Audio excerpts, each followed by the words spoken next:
Remember this day, man, for it will be yours for all time. We have shown them that a trembling hand can become a fist. We have challenged the idea that a slave must always know his place, accepting rod and lash because he was taught to accept it. We built their mighty republic with our hands and our blood and our lives. And we can see it fall at equal cost. You opened my eyes to this, Spartacus.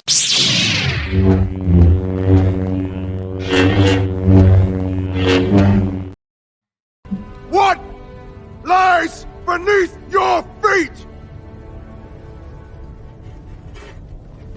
Sacred grounds, watered with tears of blood. Shall we begin? Shall we begin? Shall we begin?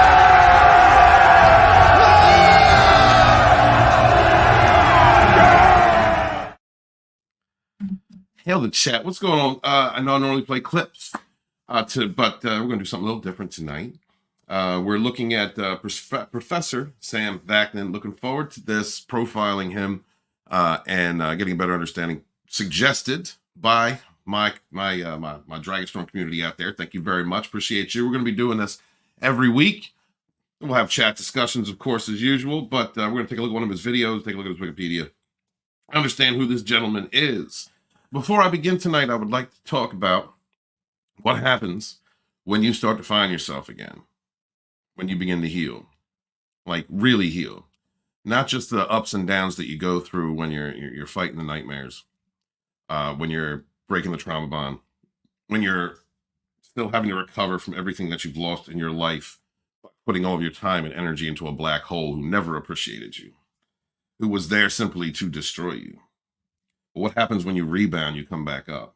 One of the things that you're going to notice is the people that loved you, that had to walk away when you were remaining a loyal fool, they begin to come back. Your friends will come back. Your true friends, they really will. The people that really appreciated you and loved you, but they couldn't see you destroying yourself, they come back into your life. And thank the gods for the ones that stay with you the entire time, the ones that go through that grueling experience with you, because it's so difficult. And those of us who have had friends who have been addicts or addicted to toxic routines, we see them making perpetually bad decisions that tear themselves down, self-destructive decisions. The trauma bonding between a narcissist and a narcissistic supply, a loyal fool, is very much like the routine of an addict. You keep looking for those breadcrumbs. You keep going back and you keep destroying yourself and believing in this person that doesn't exist, this falsehood that was presented to you. And it's difficult to watch someone destroy themselves over and over again. It's difficult to see someone that you love falling into the abyss, self-destructing, imploding without any care for self-preservation or self-love. But once you really begin to heal and love yourself and begin producing it and walking in the direction that you're meant to, that's when your loved ones come back. So that's one of those signs. Pay attention to that. Always pay attention to the signs, guys. It will get better. No matter how far you've fallen, how long you're with that narcissist, and how destroyed you were by the future faking and the hoovering and that person coming back and stalking you, whatever the case was, you will recover. You will come back up. And it is one of the most joyfully blessed experiences to get to that point and begin to see people that you love again. So hail to y'all. Tonight, one of my such friends created an intro, and I haven't seen it yet. I'm looking forward to looking at it, and I'm going to play it for you guys tonight. So let's get this party started. And this is from the Red Gaze and Nerium Nova. Hail, brothers. Hail, sisters.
Why is it not over yet?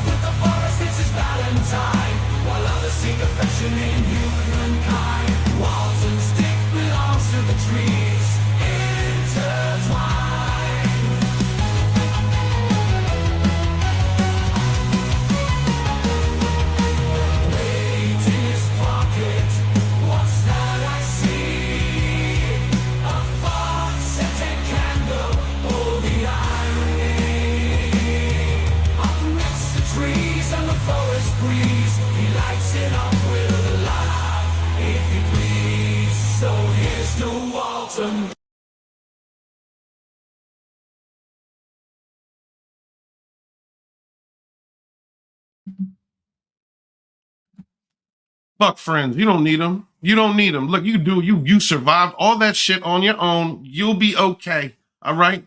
You don't need friends. Just fuck them.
It is so very important to support your independent creators out there. That is Nerium Nova and Mr. Nerium Nova, the Red Gaze. Please check them out. I've got links in my description. Also I'm going to bring up a project in a moment. But first, before I do that, before we go into Blood Bonds and their products, we're going to introduce my boy, the man with the astral taint, the reach around from the stars, your friend and mine, Immortal Coil. Come, Honore. You are listening to the voice of Immortal Coil, one of God's own prototypes, a high-powered mutant of some kind never even considered for mass production. Too weird to live, too rare to die.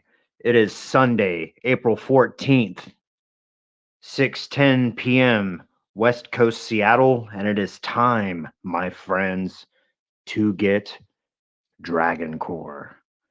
This video contains copywritten content. However, under the Fair Use Act, Section 504c2, Title 17 of the United States Code, this content is presented for the purposes of education, entertainment, through the use of parody, satire, critique, analysis, and/or social commentary by means of subjective opinion.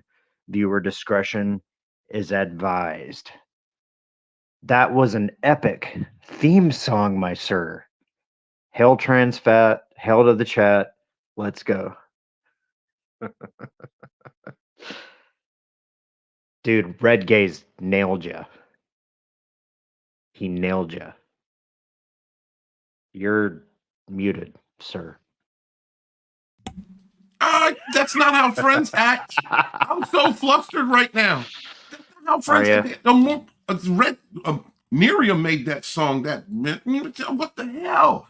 Listen, you better off without friends, y'all. Just stick with one or two. That's it. You're better off with that. No, guys, please support your independent creators. When you have an industry, when you have comic industry, or mainstream media, television, movies, Hollywood, who are all run by deviant, psychopaths, narcissists, trying to confuse genders, trying to teach your children morals that are improper, to confuse them, your industry hates you. So give them the finger by supporting independent creators. Red Gaze, Immortal Coil. Speak on the importance of supporting independent media, brother. Well, in a society where our modern myths and our franchises have been ran over, co-opted by quote unquote creators who don't give a fuck, who want to self-insert, who want to farm the mythology built up over 20, 30 years, to tell your kids that this is the things that your parents grew up with. It means something to be able to establish an alternative. So people like Red Gaze, people like do I dare breathe his name? Eric July, people like Star Wars Yes. Theory, Yes. people who offer their own interpretations of the things that they hold beloved, or create the things that we should look at next. Those people need your support, not Absolutely. not the studios, not the fucking assholes. Independent creators. Yes, sir. So I have both Sunsworn and Bonds. I'll give you guys a look at it in a little bit. Sunsworn is from the Red Gaze, his answer to what Disney, with those child peddlers, what Disney did to Star Wars, Lucasfilm. His answer was to create a book, was to write and create. This was the perfect answer to an industry that hates you, that produces subpar material, that wants to condition your children, that wants to present that wants to present movies, television, and film on a platform of an agenda of propaganda, in their political leaning, their extremism, instead of creating escapist entertainment that we all can enjoy together. Long gone are the days we went around the water cooler and spoke about these wonderful films, our favorite characters and legends, mythos.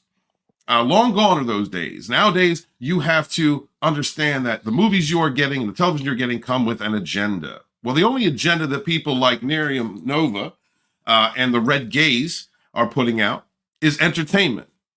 This is one of their latest projects. I'm going to show you guys their other older projects, beautiful comic books. Miriam actually inserted me and my friend Culture in the first one and made me short as shit.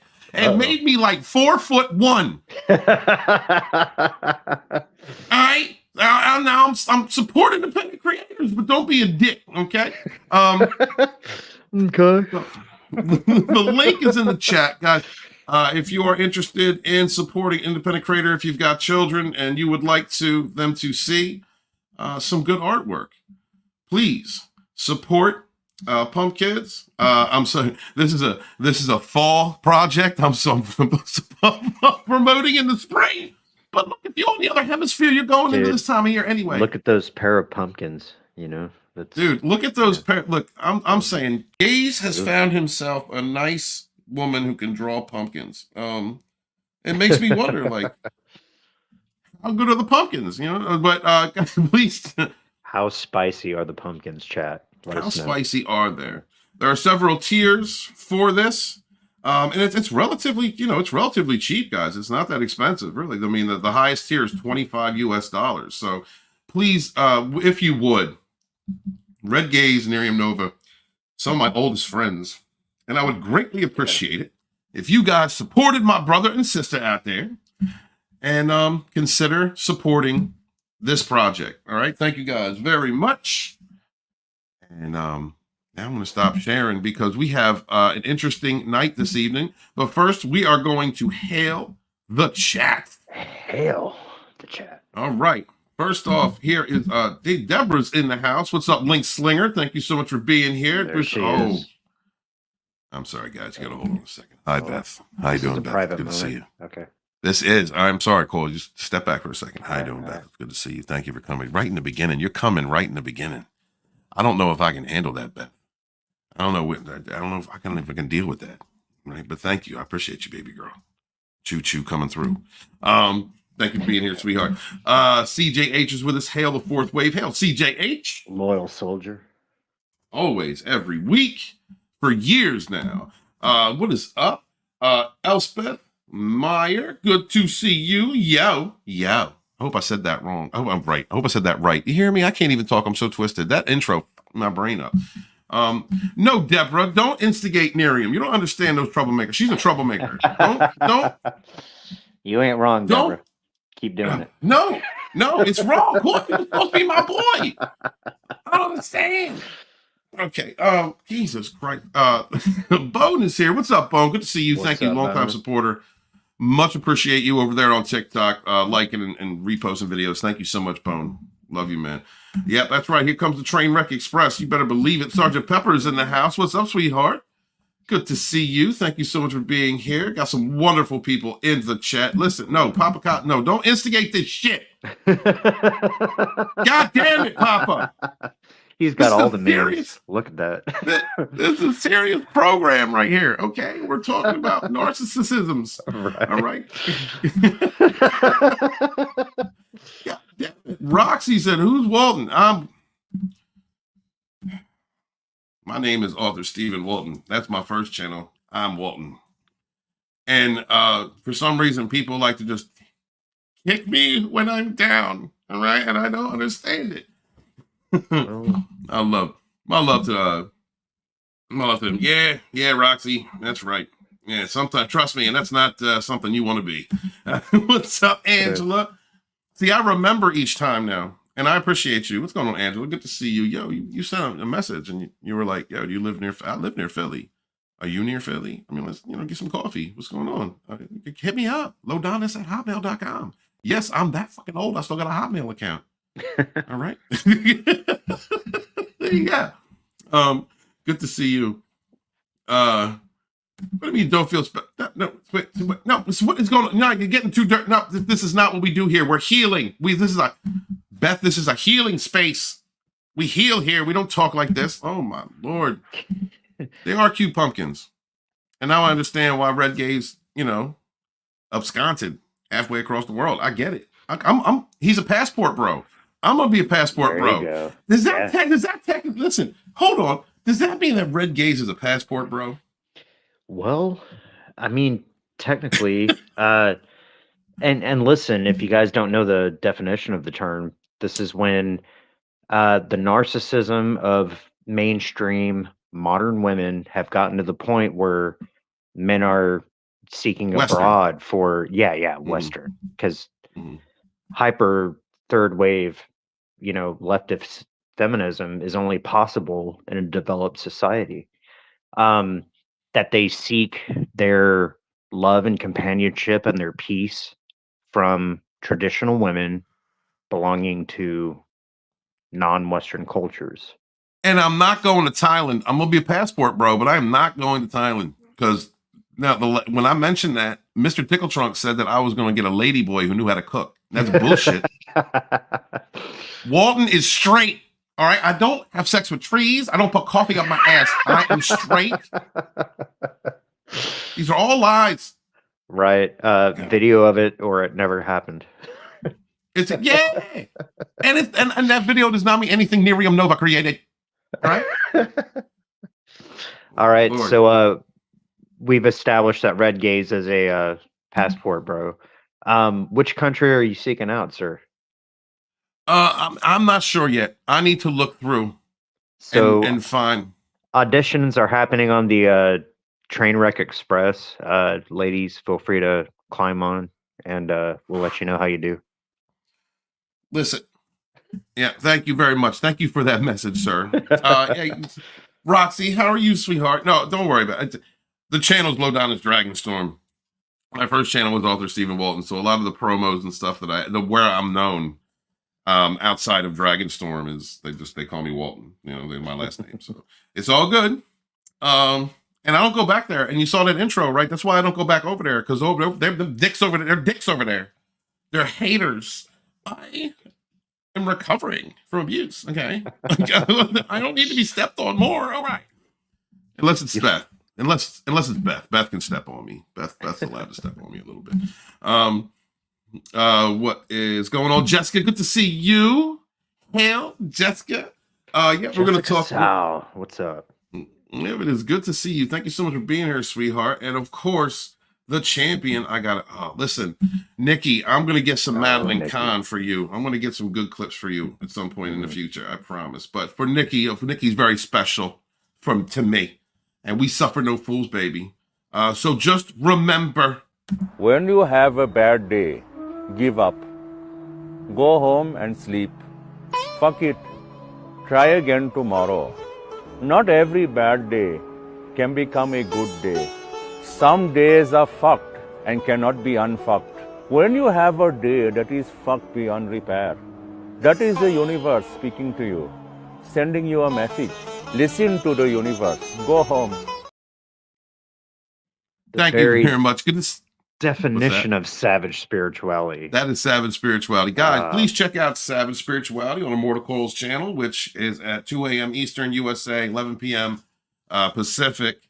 I should have said that backwards. I said that backwards, but that's backwards. But yeah, please check that out. And also, if you would, please check out my boy Snowdub Music and Entertainment. Yeah. Mortal Coil and I were on his show last night. He had me on to kind of like, give me a little bit of a celebration for hitting 10K. It's a comedy show. It was so funny. If you want to see myself and Immortal Coil operating in the sphere like that we used to operate in with friends that we've known for years, then after this show, please go check out Snowdub Music and Entertainment live stream you had on last night. That was a wonderful time. Hail to Snow, hail to Piper, Mackety Draws, Rogue Alumni. Yeah. I had a great time. And Shellback TL. Shellback was there. Shellback, yeah, was there. And a couple other cats. It's a puppeteering show. The main segment of that show was about Jim Henson. They're doing a movie on Jim Henson. And all the gentlemen over on that channel and in that kind of network are all puppeteers. So go check that out. It's a great time. And thank you, Snow. Snuffleupagus and David Bowie stopped by. Yeah, I mean, this is the type of show it was, guys. There was a poll in the chat. They put their poll in the chat, and it was who would win in a battle, Snuffleupagus' trunk or David Bowie's package from Labyrinth? And David Bowie's package won. So we were happy to see that. So tonight we're going to start off by looking a little bit at, we're going to read it first. We decided to read it first, and then we're going to do the video. Yeah. Okay, so we're going to read the Wikipedia here. Now, one of my subscribers, I think it was Eric, maybe it was my MC Mike Does. One of my subscribers suggested that we look into Sam Vaknin, and we're going to begin looking into other professionals, people that have been doing narcissistic abuse awareness and recovery for a long time, getting to know them.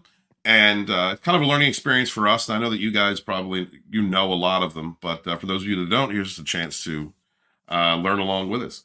We're going to be having a great time. If there's any questions in the chat, go ahead and raise them. We will definitely stop and check in on the chat because the chat makes the show. We love you all. Thank you very much for being here. Remember to smash the like button, share out the link, and let's do this. So, Sam Vaknin. We watched a video from Sam last night or on Friday. We were doing research together, and I was so inspired by by something he had said that I gave him. He's honorary Train Wreck Express right now.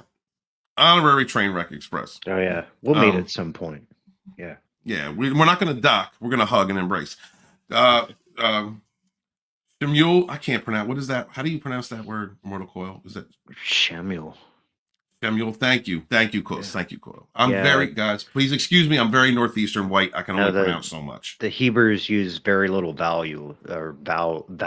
Value? No, value. I didn't mean to say that. Yeah. Are you anti-Semitic? I know. Demonetized. Shit. Demonetized. Fuck you, Immortal Coil.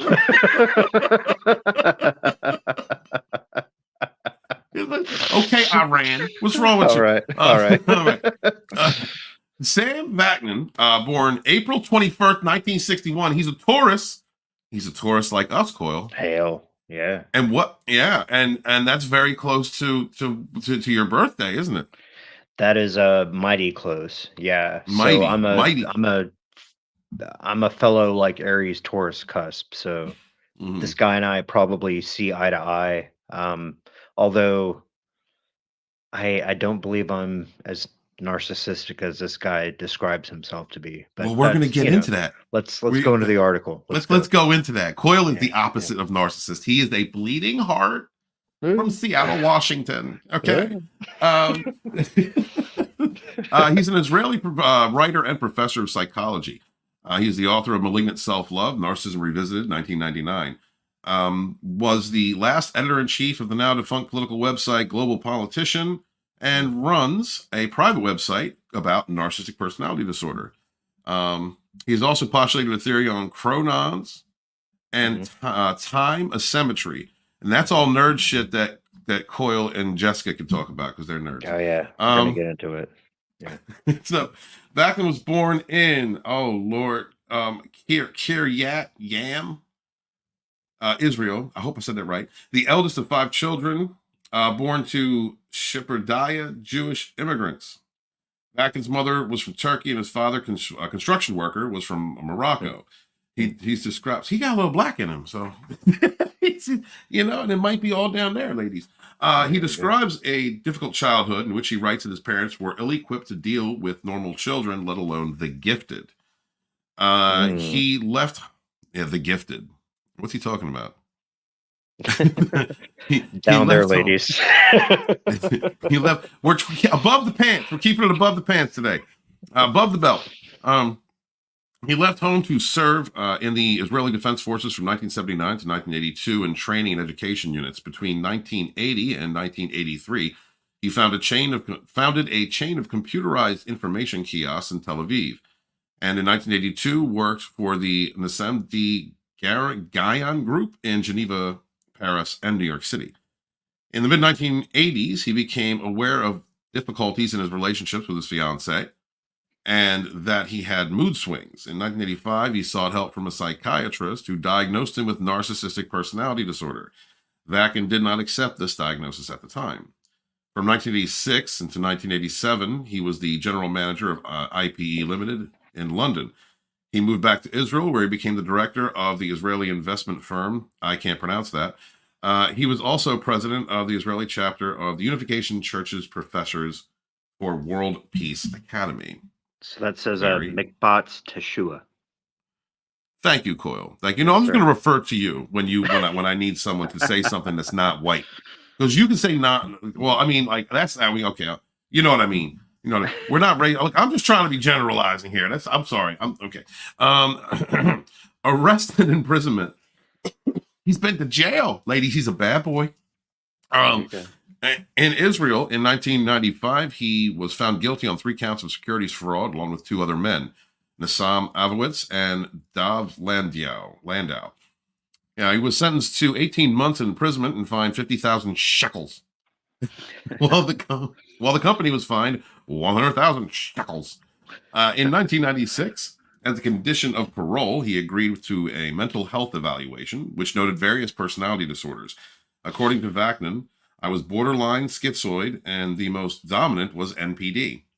And on this occasion, he accepted the diagnosis because he wrote, "It was a relief to know what I had." So, this is I did not expect when we read this to discover that this dude's a narc, a borderline schizoid narc. And it goes to show, one, that even crazy people can be smart. Look at Moral Coil. Okay. And but it seems like a lot of people, not a lot, I don't know about a lot, but more and more I'm discovering that there are people involved in the awareness community that have diagnoses that are cluster B themselves. Well, it's very rare that these people choose to self-heal. This man is very educated. He's been through a lot, but he recognized what was going on with him, and not only transcended it, but decided to help other people from the opposite side of the fence. It's he predominantly, as we'll see in the video, speaks to the sufferers of narcissistic personality disorder. you know. And I wonder, Stephen, like, did he have a mild version of it, or was he as bad as everybody that hypothetically that we know who suffer from these same symptoms? I mean, I don't know. We'd have to go more in depth into that aspect of it, which I'm sure we can if there's any recommendations in the chat. Angela was just saying that she saw. Where are you at, Ange? Angela said there's a documentary about Sam Vaknin on YouTube that I saw years ago.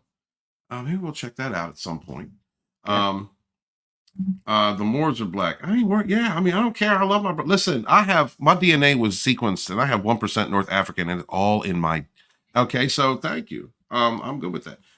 Deborah Cohen says, Immortal Coil, are you Jewish? Maybe in your past life you were a Cohen priest. A Cohen. You know, I think in my past life I probably was extraterrestrial. So we'll leave it there. Yeah, he was. Yeah, that's where he comes from. And I'm gonna incarnate with Coil this time. I'm getting up out of Earth. Hell with this place. Hell with this. Later life. Let's see. Vaknin moved to it's Republic of Macedonia. I can't. What is that word? Scope. What is that going on? That is a crazy white people word. What is that? Skopje. I don't know. Something like that. If you know what, if Miriam was here, she could read that. She probably could. When he was married to Macedonian Lydia Rangelovska. Thank you. And then set up. Yeah. Then set up Narcissist Publications in 1997, which publishes Vaknin's work. Between 2001 and 2003, Vaknin was a senior business correspondent in the United Press International. He was also written for the Central Europe Review about political issues in the Balkans, as well as for the Middle East Times. Until a few weeks before September 2002 Macedonian election, he served as advisor to the Macedonian Minister of Finance. He writes regularly for other publications such as the International Analysis Network, Brussels Morning, and the Online American Choice. Vaknin was a visiting professor at the Southern Federal University in Rostov Oblast, Russia, holding a course of lectures there on personality theory. He is also the professor of finance and the professor of psychology in the Commonwealth Institute of Advanced and Professional Studies in Nigeria, Canada, and the United Kingdom. So is he the guy that's writing in my emails talking about the Prince's Gold Trust? Yes, he is trying to get, in order for you to open up that money, you have to send your banking account information. Okay. Well, that is a very impressive resume. Like I'm not gonna lie, yeah. And that, I mean, it goes to show that narcissistic personalities can achieve. You know, those types do. They do. You know, they have ability. It's the narcs. I'm glad that I'm learning this too, because the narcissists that I dealt with were like low grade drug addict, morons banging each other at truck stops. Like that's what that's my experience with narcissism. And to be honest, I feel a lot dumber that someone with my intellect got duped by such people. And so to discover that there are higher grade narcs out there, I am thankful that I did not encounter them. Right. Seriously though, when it comes to a person with any type of disorder, personality disorder, that does not limit them to achievement. Depending on the disorder, of course, but it doesn't limit them to. He's borderline schizoid and NPD. This man has, and he is a professor, and he has been able to educate others on his condition and other variations of his condition. That's quite impressive. It is. And again, like I wonder if he perceived it in himself and like worked upon it, or if he was called out and forced to. He was forced. He was. He was in jail. Yeah. In jail. He's probably acting wreck in jail. And I don't know if he's like one of the bi-narcs. Maybe he was. Like maybe Big Daddy straightened him out. No, I'm not saying Big Daddy straightened him out. Look, I think he's a top. I think Vaknin is a top, not a bottom. All right. I'm saying maybe he was in there with a $3 bill, and he was just like, "You're gonna take this, bitch." And they were like, "Look, man, you can't go around. You can't go around graping other junior narcs. All right, you have an issue. We got to take you and get you figured out." We have a non-racist policy in these facilities. Right. You can't Cosby anybody in jail. Stop doing that. That's not right. Listen, no pudding pops past bedtime. That's. All right. Here's the nerd stuff. All right. All right. A model of quasi time was proposed by Vaknin in 1982 PhD dissertation titled "Time as Symmetry Revisited." The dissertation was published by the Pacific Western University in California. The dissertation submitted postulates the existence of particle chronon. In the proposed theory, time is the result of the interaction of chronons. Yeah, I'm saying that right. Very much as other forces in nature are the result of other particle interactions. Vaknin postulated the existence of various time quarks, up, down, colors, etc., whose properties cancel each other, and thus the arrow of time is diverted. Time is symmetry. The postulated particle chronon is not only an ideal clock, but also mediates time itself, analogs to the relationship between the Higgs boson and mass. In other words, what we call time is the interaction between chronons in a field. Chronons exchange between them a particle and thereby exert a force. Events are perturbations in the time field. I was doing so well up until I don't know, man. You don't have the thing centered. syllables. I don't see it. In the time field and are distinct from chronon interactions. Chronon interactions, particle exchanges in the time field generate time and time asymmetry as we observe them. Is there anything you want to say about that? You and Jessica are probably going to nerd it up about that one. Well, a little bit. I understand time a little bit differently. I don't believe in chronons necessarily. I commend the guy for trying to be scientific and academic, but time is a relative thing. It's one of those things that we judge based on the agent of our telomeres and our DNA. It's not. It's a process that's employed in order to keep the illusion going. Let's say that. And then Jessica, hit me up in the chat. Let's go. Let's do this. All right. So, continuing on, views on narcissism. Vaknin has a prolific online presence, writing on narcissism and psychopathy. His views have been solicited by the media. In his view, narcissists have lost their true self, the core of their personality, which has been replaced by delusions of grandeur, a false self. Therefore, he believes they cannot be healed because they do not exist as real persons, only as reflections. The false self replaces the narcissist's true self and is intended to shield him from hurt and a narcissistic injury by self-imputing omnipotence. The narcissist pretends that the false self is real and demands that others affirm this confabulation. Jesus. Confabulation. All right, Stephen. All right. Let's look over that a little bit, shall we? Yeah. So this is coming. Now, is he getting narcissistic supply? If he's a narcissist, is he getting narcissistic supply by talking trash or exposing other narcissists? Probably. Because this is an alpha. Right? I guess this will be like an alpha narc.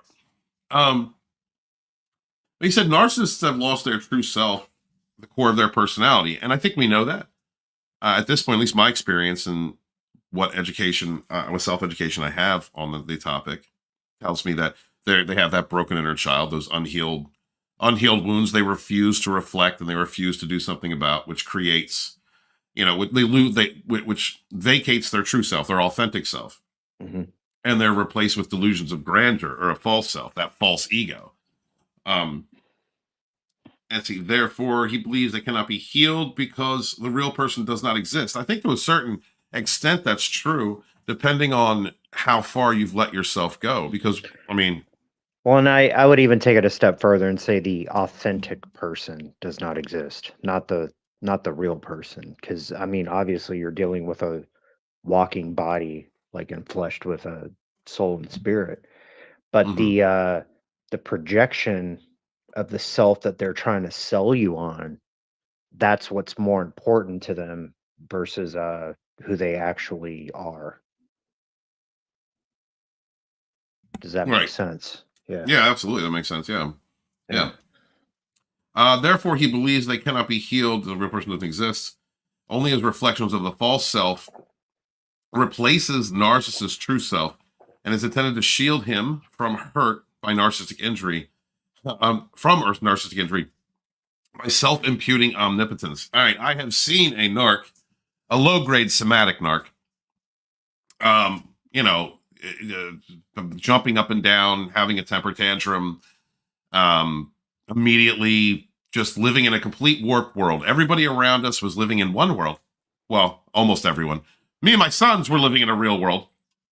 And this narcissist was stopping back and forth, you know, spitting off gobbledygook, nonsense, projecting all of his ills. When events took place, he immediately rewrote them as if they did not happen or they happened differently. And that, I guess, that's like grandiose, self-imputing omnipotence. Like that's a nice way of putting it. But it was like a grandiose way of expressing that whatever lie the narcissist in that scenario needed to become reality in order to protect his false self. That's exactly what it was. That's exactly who it was. Yeah. You know, and I mean, and to the point where that person, you know, vindicated himself of violence against a weaker person. You know, and so it's you know, if you put that on a larger scale, when it comes to, I would say, what is the opposite of semantic? Oh, Lord, I had that word in my head. Chad, help me out.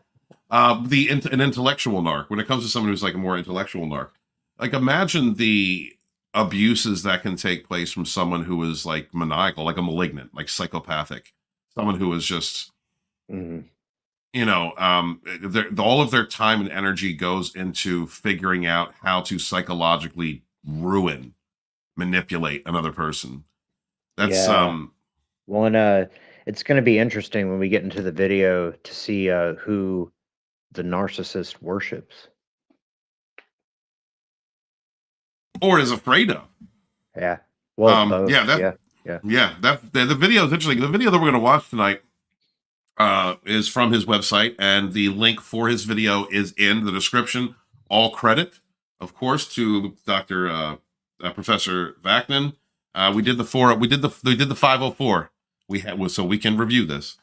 We did for education purposes and critique. That's right. But the false self, let's see, narcissist can read up to the narcissist pretends his false self is real and demands others affirm to the confabulation. Absolutely, yeah. If you don't kowtow to that person's bullshit lies, then you're going to get punished. You're going to be hurt for it. It's or if you call it out. God forbid you call a narc out. That creates an injury that they cannot recover from, and they will hunt you down like a gay stalker. Yeah, absolutely. And then you're forced to hypothetically beat his ass in your front yard. hypothetically call them out in their hashtag movement. The views of Stephen Walton are his alone and not reflective of any other person on the panel. EVS, suck my dick. So Vaknin extends the concept of narcissistic supply and introduces concepts such as primary and secondary supply. That is the truth, because I was a secondary supply. Right. In my situation. Yeah, I was person C, which is like kind of even more despicable, I think. It's even worse. He distinguishes between cerebral, here we go. It was right here. Cerebral and semantic narcissists. I should have kept reading, Stephen. The former generate narcissistic supply by applying their minds, the latter with their bodies. Interesting. Yeah, definitely. It is. Okay. I was dealing with semantic narcissists. I definitely was. Like the male in that situation was overbearing, you know, the emperor in reverse, the king of cups in reverse. He was, you know, the king of wands in reverse. Very manipulative, lying, deceitful, controlling, woman beating, just manipulative, and the other half of that was, every one of her holes in some attempt to fill something left inside her soul. It was, I mean, that's how the bills got paid. That's how hustling got done, was, but the body. When it comes to cerebral narcissists, I'd say that I have engaged one or two absolutely online. But the one thing I want to educate myself more on cerebral narcissists, on that aspect of it, because I still maintain that due to their emotional irregularity, their emotional inconsistency, a lack of emotional maturity, that you can, you're just by nature, if you are in control of yourself, smarter than them. Like you can make better decisions. You can navigate. If you have to gray rock with such a person easily, maybe not easily, but you can outsmart them. I mean, Coil, like if you're dealing with a reactive person whose entire persona is has a necessity to create trauma, to create reactions, toxic reactions to other people, then a person who is enlightened and getting control of themselves, knows their self-worth, right? They would just have the upper hand, wouldn't they? Well, yeah.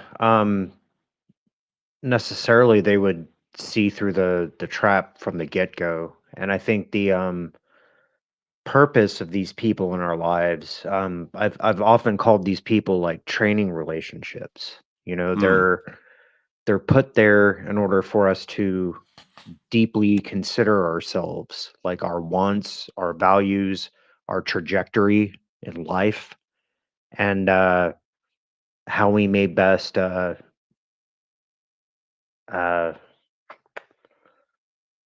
learn from the situation in order to help heal the larger human race. I mean, that's like a karmatic function, but it's one that's not necessarily perceived in the moment, because you're actively suffering. Does that make sense? Yeah. Let's see. He calls narcissistic codependents inverted narcissists. I've wondered for a time. I know well, the thing is that I know that I became codependent, and I had to break that. So it makes me wonder. And then I've been there too, dude.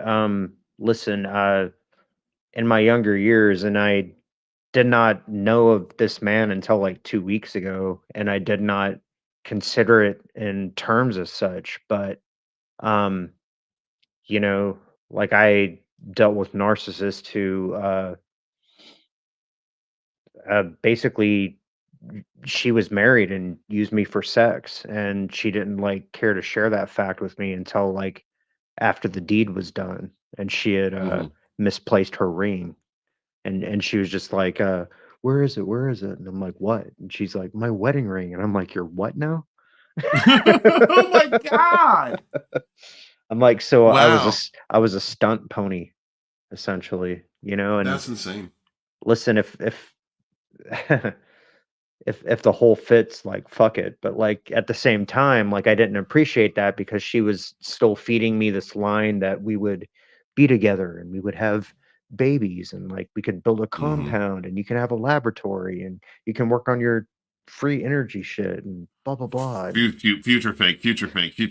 Yeah, totally. When all it was like, and here's the fucking rub of it, dude. If she would have just been like, hey, do you want to meet in Vegas and just like fuck for a weekend? I probably had been like, okay, yeah.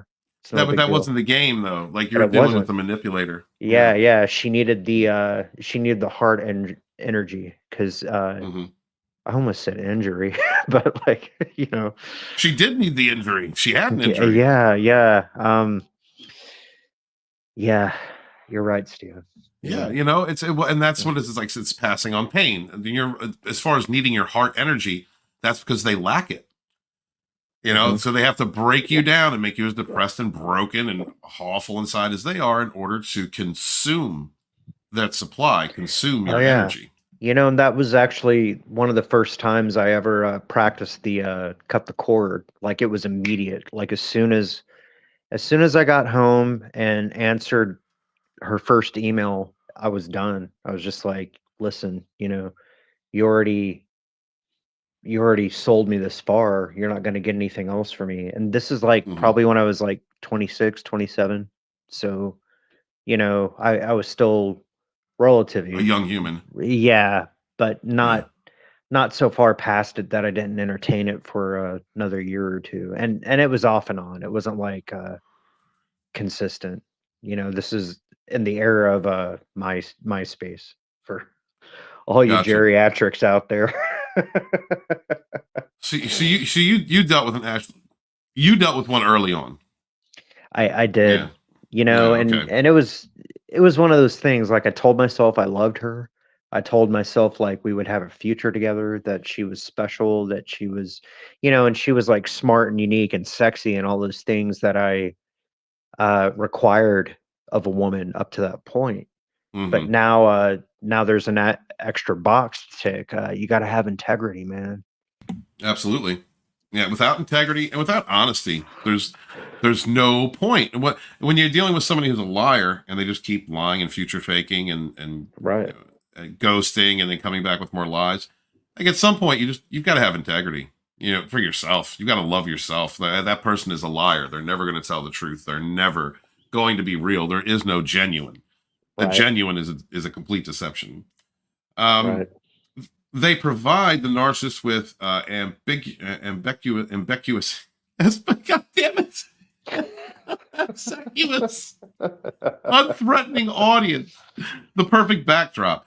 He observes that the narcissist possesses cold empathy, cognitive and reflexive. Cold empathy. That's a term I'd like to look up. Cold empathy. Vaknin suggests that narcissists are their intimate partners, regard each other as introjected, idealized, maternal figures, snapshotting, in a shared fantasy and attempt to reenact early childhood dynamics in their relationships. Yes! Ooh. Yes! Yeah, because look, dude, I'm telling you, person B up here crying, I want mom, and then going outside and getting beat up by a guy that was like that. Like that's, yeah. Wow. Yeah. And in their relationships and what he dubs as dual mothership, he postulated the existence of a type of narcissistic borderline he dubbed covert borderline. He believes that disproportionate numbers of pathological narcissists are at work in the most influential reaches of society, such as medicine, finance, and politics, as a manifestation of growing collective the Illuminati. Narcissism. Yeah. The Illuminati, yeah. Well, collective narcissism. That's absolutely in politics, finance, medicine. Yeah, it gets you boosters. You know what I mean? Collective, and in our entertainment, they're all over the place. Narcissism is a plague, and this is something that's being perpetuated by people at the top who are heartless and don't care and spread lies, like our mainstream media all the time. All right, mainstream media used to be reporting the news, reporting events. Now it's reporting opinion, and it's all to shape the way you look and see things. That's right. It's op-eds disguised as identity politics, thought bombs. Yeah, dude. Yes. That can develop a new treatment modality. Thank you, modality for narcissism and depression, dubbed cold therapy. It is based on recasting pathological narcissism in the form of CPTSD, complex post-traumatic stress disorder, and arrested development, which result in an addictive personality with a dysfunctional attachment style. The therapy uses re-traumatization in the form of reframing. That sounds kind of brutal. It sounds brutal, but I mean, in order to knock someone out of that frame, they need to face that trauma inside. They need to heal their inner child, find their authentic self. They need to face these things in order to be fixed. So it's that or bring back dueling. So we put them in a white padded room in a straitjacket and we beat them over the head with a psychological hammer, or we bring back dueling. That's the only cures. No, we write something on a 2x4 and just like keep smacking whack, them in the whack, head. whack. Yeah, I guess. Holy shit. Oh, let's go back This to is the good chat. for you. Whack. Yeah, right. Tell the Holy proof, shit. motherfucker. Yeah. You're full of shit. Let's go back to the chat real quick and see what everybody else is saying before we move on to the video portion. Let's see. His tongue is tripping over his teeth, and I can see. Oh, I can't. Well, no, I'm doing my best. I think not. Okay, there's got to be some good comments in here. Please help me, Lord. Jessica says maybe he thinks himself of being self-aware of his own problems. Could be. Angela says Vaknin has good content. I prefer other YouTubers like Dr. Les Carter. Oh, we're gonna check that. We're gonna check Dr. Carter out among others moving forward. Future episodes, you guys let us know who you guys want us to cover.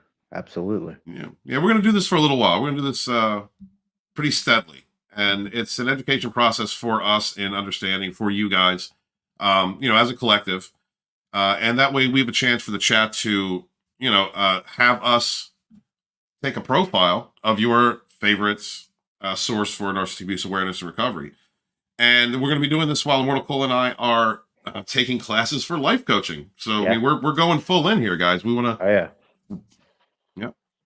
This We're is a healing. Come to your town, sleep on your healing couch. That's right. And you're not going to want us to leave. Eat the Trainwreck food. Express. Yeah. Eat your food. Tell you about your worth.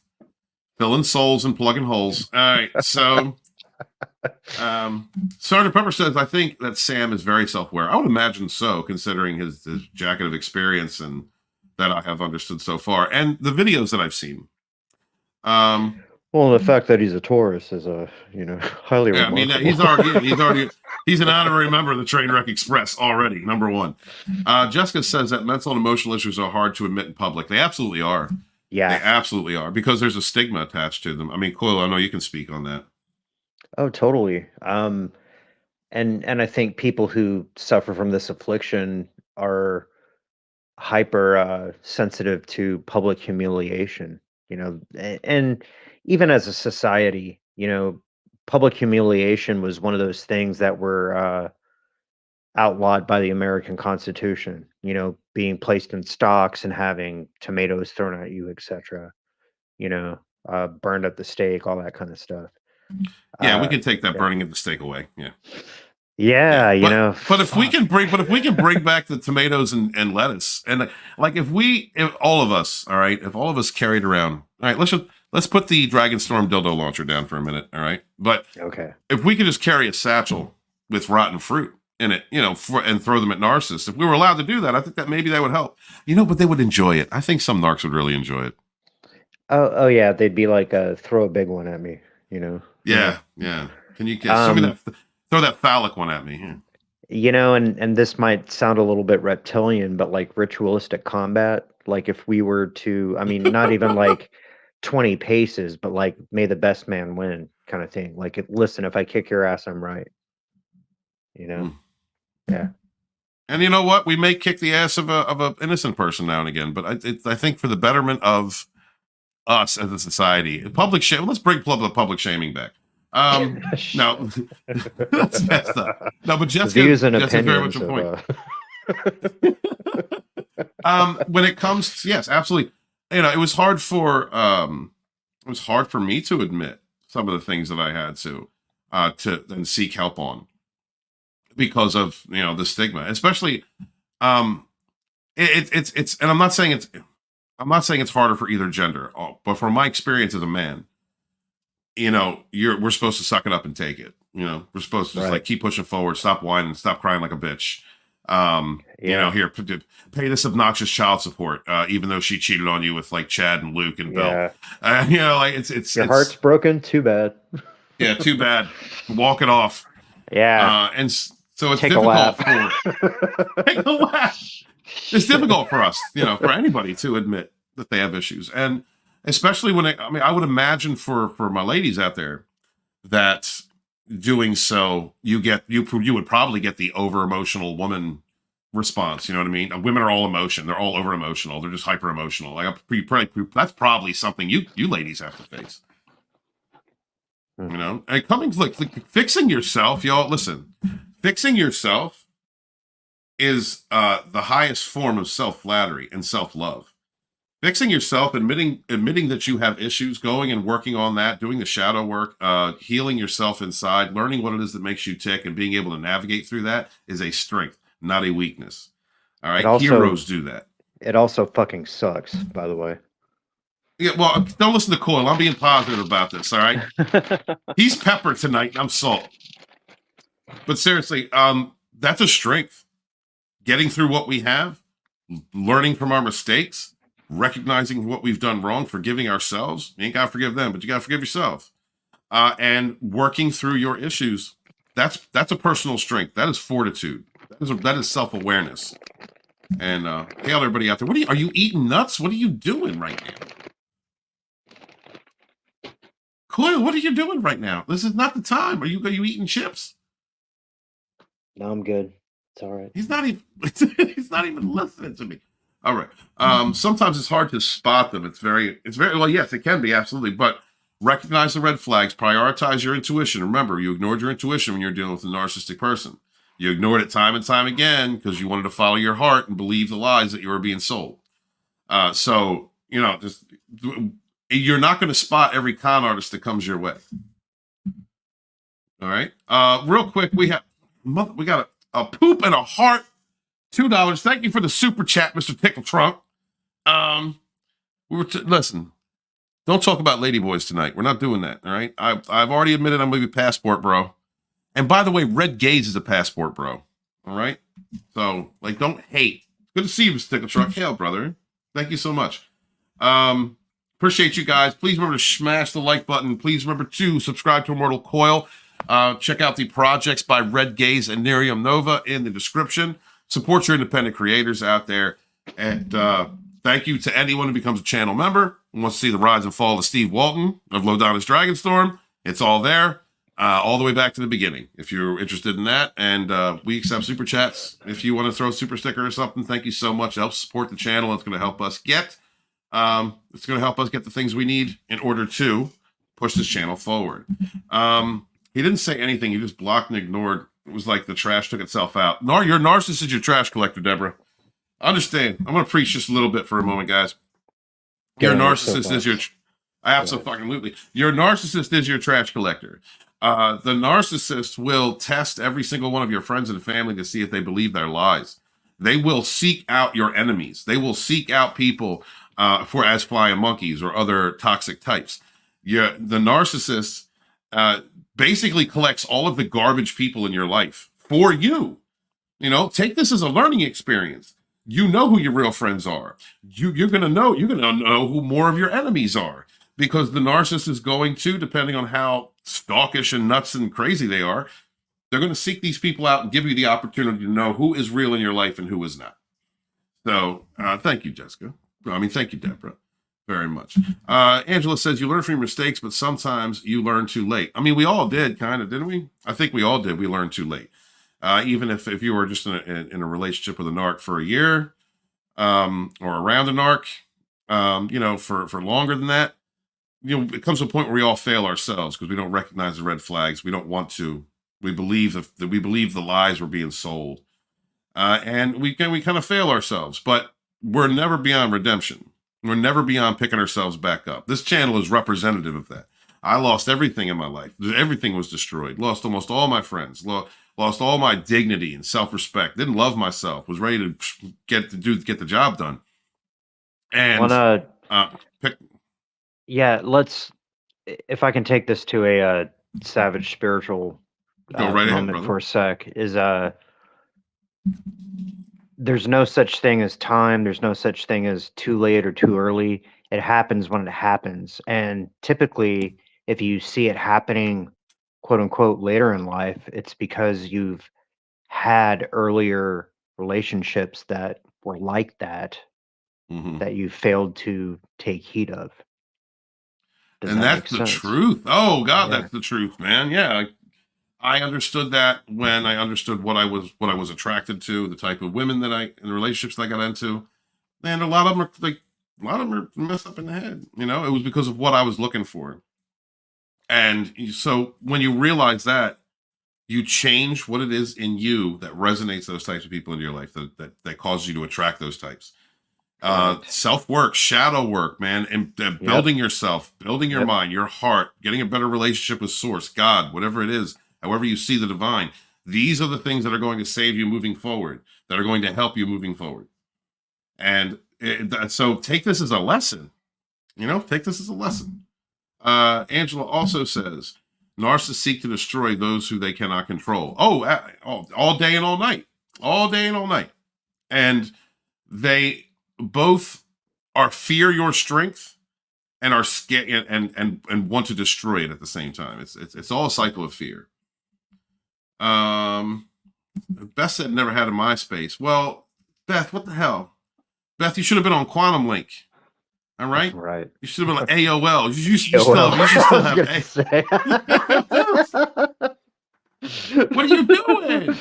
BBS, you know, dial-up modem. Come on, get on board. Look, when Deborah's clowning you, that's messed up. When Deborah's coming at you, that's messed up. All right. Let me see. Anybody else? I just want to Angela once again saying thank you guys in the chat. Appreciate you so much. Angela says, Dr. Les Carter, Surviving Narcissism and The Little Shaman are my favorites. He's mentioned that before. If you guys do me a favor after the stream's over, just leave a comment and leave a link with a link to your favorite content creator. Yeah. And we will definitely take a look at creating a list for them all. Thank you very much for PUM'KIDS, guys. Please check out Nerium and Red's project. Support your independent creators. Thank you very much, Beth. Greatly appreciate you. Okay. Yeah. And might I say, Jessica, I really thought you were going to say something about Chronons. All right. Yeah, he's disappointed, Jessica. He's disappointed. Just a little bit, you know. My chub went to a half staff. So. Damn! Look what you're doing. The train wreck express is rolling. I know, where are you at? It's the train whistle is whistling sadly. It's like choo choo. All right, we're going to take a look at what happens when narcissists meet each other or a psychopath. This is a video that I watched, a month plus ago, that gave me some keen insights into the triangulation that I was hypothetically dealing with. So here we go. Let's take a look at this. You ready? Are you ready, Coyle? Let's go. Fire it up. All right, let's do it. When a normal person comes across a narcissist, the reaction is known as uncanny valley. It's a kind of gut instinct or intuition, a feeling of all-pervasive discomfort, almost a menace or an ambient threat, which cannot be reduced to words, cannot be analyzed, and cannot be understood. So we tend to deny or to ignore these toxins, these harbingers, these red alerts. The uncanny valley reaction signifies that something is off key, off color. The narcissist is perceived as an imitation or a simulation of a human being, but not a very good one, actually. Recognize the red flags. No, they're not good simulations.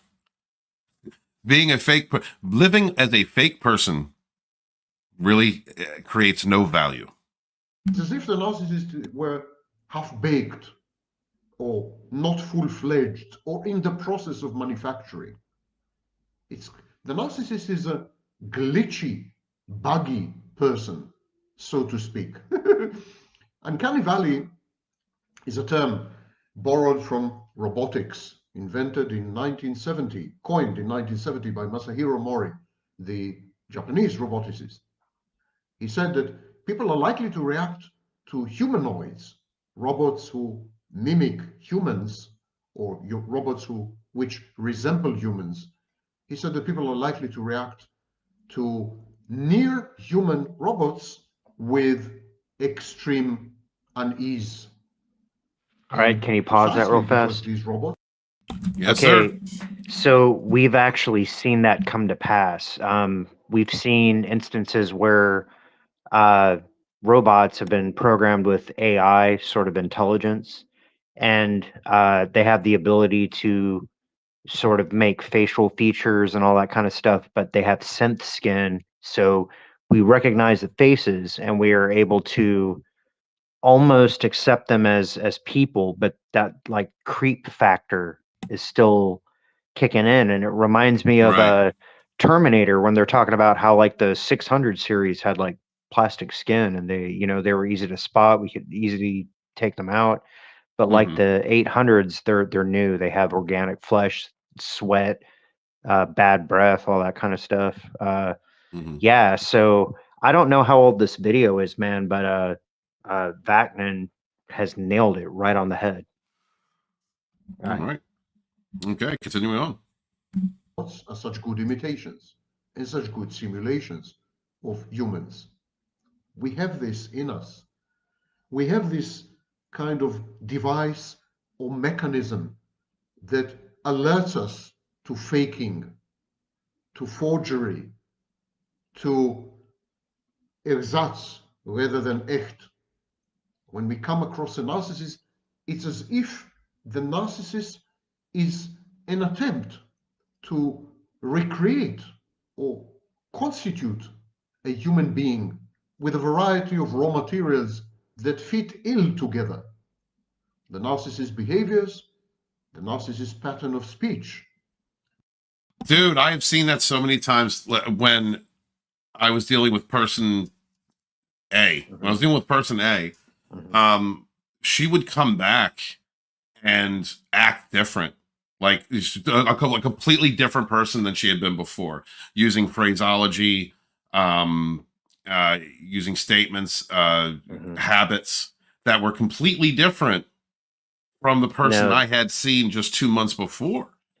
do you think that was an attempt to like sell you on a turn over a new leaf, or do you think she was No, there was a fully? difference. Yeah, There was absolutely a difference. Okay, I know I could recognize even, and like he's talking about how you innately kind of know when someone's fake, when something's fake.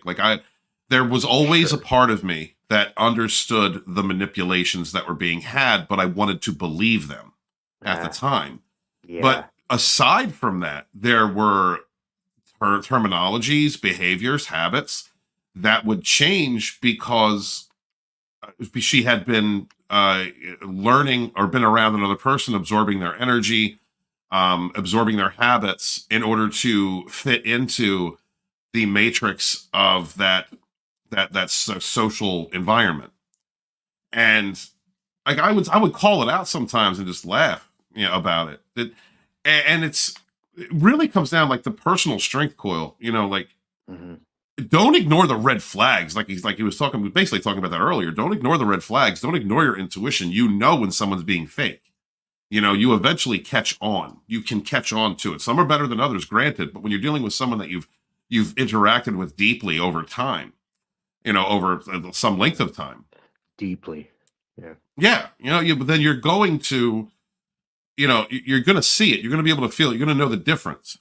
yeah. And I just thought that was just doing this video, doing this portrait of Sam alone, Yeah. really picks me up on a lot of things that I knew innately, but I didn't have the words to describe. Yeah, I mean the man's very astute, and we have to realize like this narcissist trend is fairly modern. This guy has been doing it for years. He invented a lot of the terminologies that people are just casually Hmm. kicking around. Yeah, Yeah, yeah. All right, let's keep going. keep it The going. narcissist body language. They're stilted. They're stunted. They're wrong somehow. We can't put our finger on it, our collective finger on it. And this even adds this inability to say what's wrong, to tell what's wrong.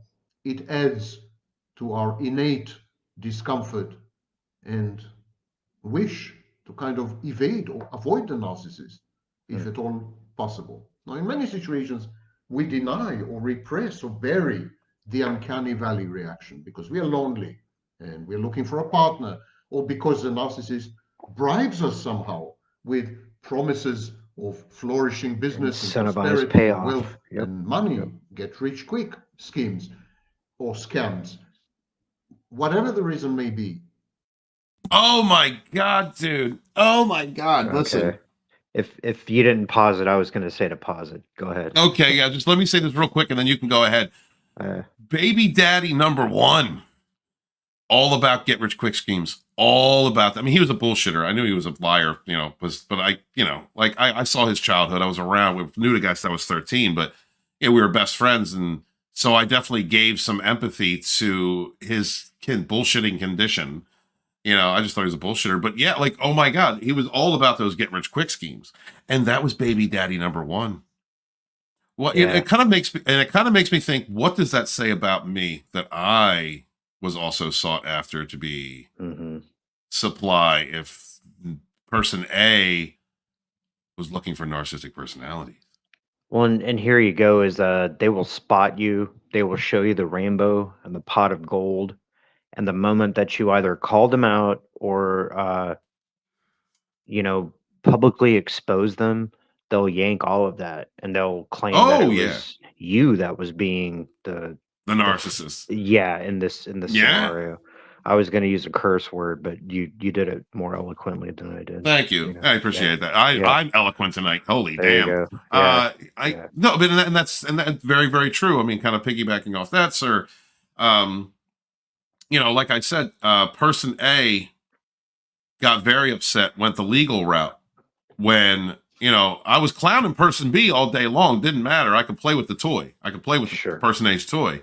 But once person A was exposed for something that they did, then legalities got involved, right? And then all of a sudden my channel's under attack and all that. Oops. You know what I mean? You're right. That also comes down to like a covert. There's I think a covert and overt narcissist, the difference between those two, because the covert doesn't want to be exposed. Covert needs that fake face, needs everybody to believe the lie that they are. Whereas an overt just lies and lies and lies, doesn't care. It's like he's completely he's completely warped. Like no awareness. And as far as the reality going on around him, all right. Well, shall we continue? Yes, sir. Let's go. We are motivated to ignore our gut instinct and intuition to our ultimate detriment. Never do. But what happens when a narcissist, an overt narcissist, comes across another overt narcissist? Here we go. Irritation and instant one-upmanship, instant competition. I'm better than you. I'm wiser than you, more educated, more well-traveled, more well-rounded, more anything. It's like two children. My father is, bigger or better or stronger than your father. Okay. Mine is bigger than yours. My God's better than your God. It's very immature, very infantile. And it's accompanied with a lot of ego dystony and a lot of, as I said, annoyance. And so they grate on each other. Two overt narcissists piss each other off almost instantly. By the way, it's one hell of a way to find out if someone is a narcissist. Simply introduce him or her to another narcissist and sit back and enjoy the show, enjoy the fireworks. When an overt narcissist comes across a covert narcissist, the overt narcissist perceives the covert narcissist as a supreme, unadulterated, pure and perfect source of narcissistic supply. The overt narcissist becomes addicted to the covert narcissist. And the covert narcissist, so pause in right a Machiavellian, manipulative. Yeah, brother. Hypothetically speaking, person A and person B, that sounds textbook definition. Yeah, in line with what the good professor is saying. Yeah, and that was kind of my revelation. And whether I was dealing with whether person A is a narcissistic borderline or covert narcissist, I'm like I said, I'm done trying to diagnose these people, but the engagement that took place between person A, person B was person A would whip person B up and then would triangulate person B with me, person C, and other persons. And when person A, just like basically beat person B or person C or person whoever down to a point where they were just like, I can't take anymore. They were just, completely downtrodden. Then person A would move on to another one, but she always went back to person B. Person B loved being degraded, loved being called out, loved being, that's why I stopped messing with person B. Like, that's why I just cut that off, because person B loves it. Loves the negative fuel, loves to be told how awful he is, loves mommy issues, loves all that, and then would take it out on person A. The one thing that I don't get, this is the one thing that I don't get, maybe somebody in the audience could inform me on this. The one thing that I don't get is that person A would be beaten by person B. Like fist choke, beaten, have to run out the house in the middle of the night kind of shit. And would always, but I love you. Person A would be, I love you. I love you. And what kind of sick, twisted relationship is that? Like what conditions would cause a person to be physically abused, cheated on, lied to, all that stuff, but especially hit, and then go back to person B? Like, what kind of sickness? It reinforces their victimhood mentality, but at the same time justifies their fucking myth that they're trying to throw out into the universe.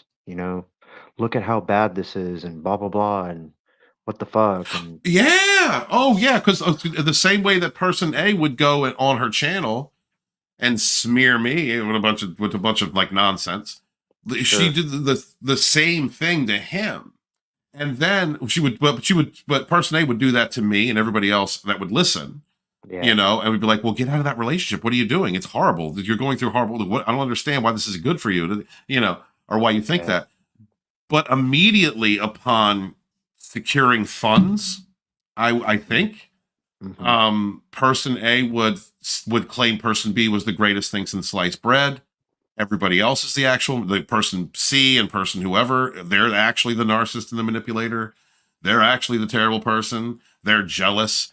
They want them, and it's just the amount of trash behavior, cognitive dissonance, the warped creation of a myth over reality was one of the most confusing events of my personal life.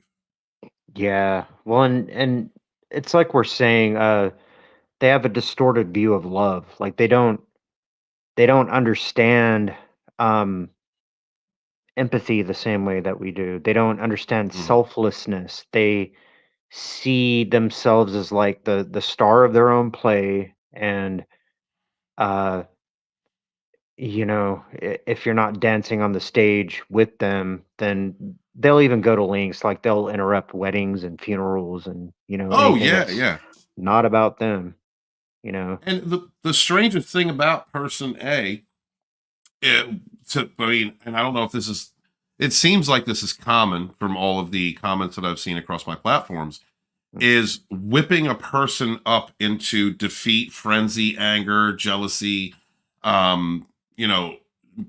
making them feel codependent or working on their codependency, future faking and then ghosting.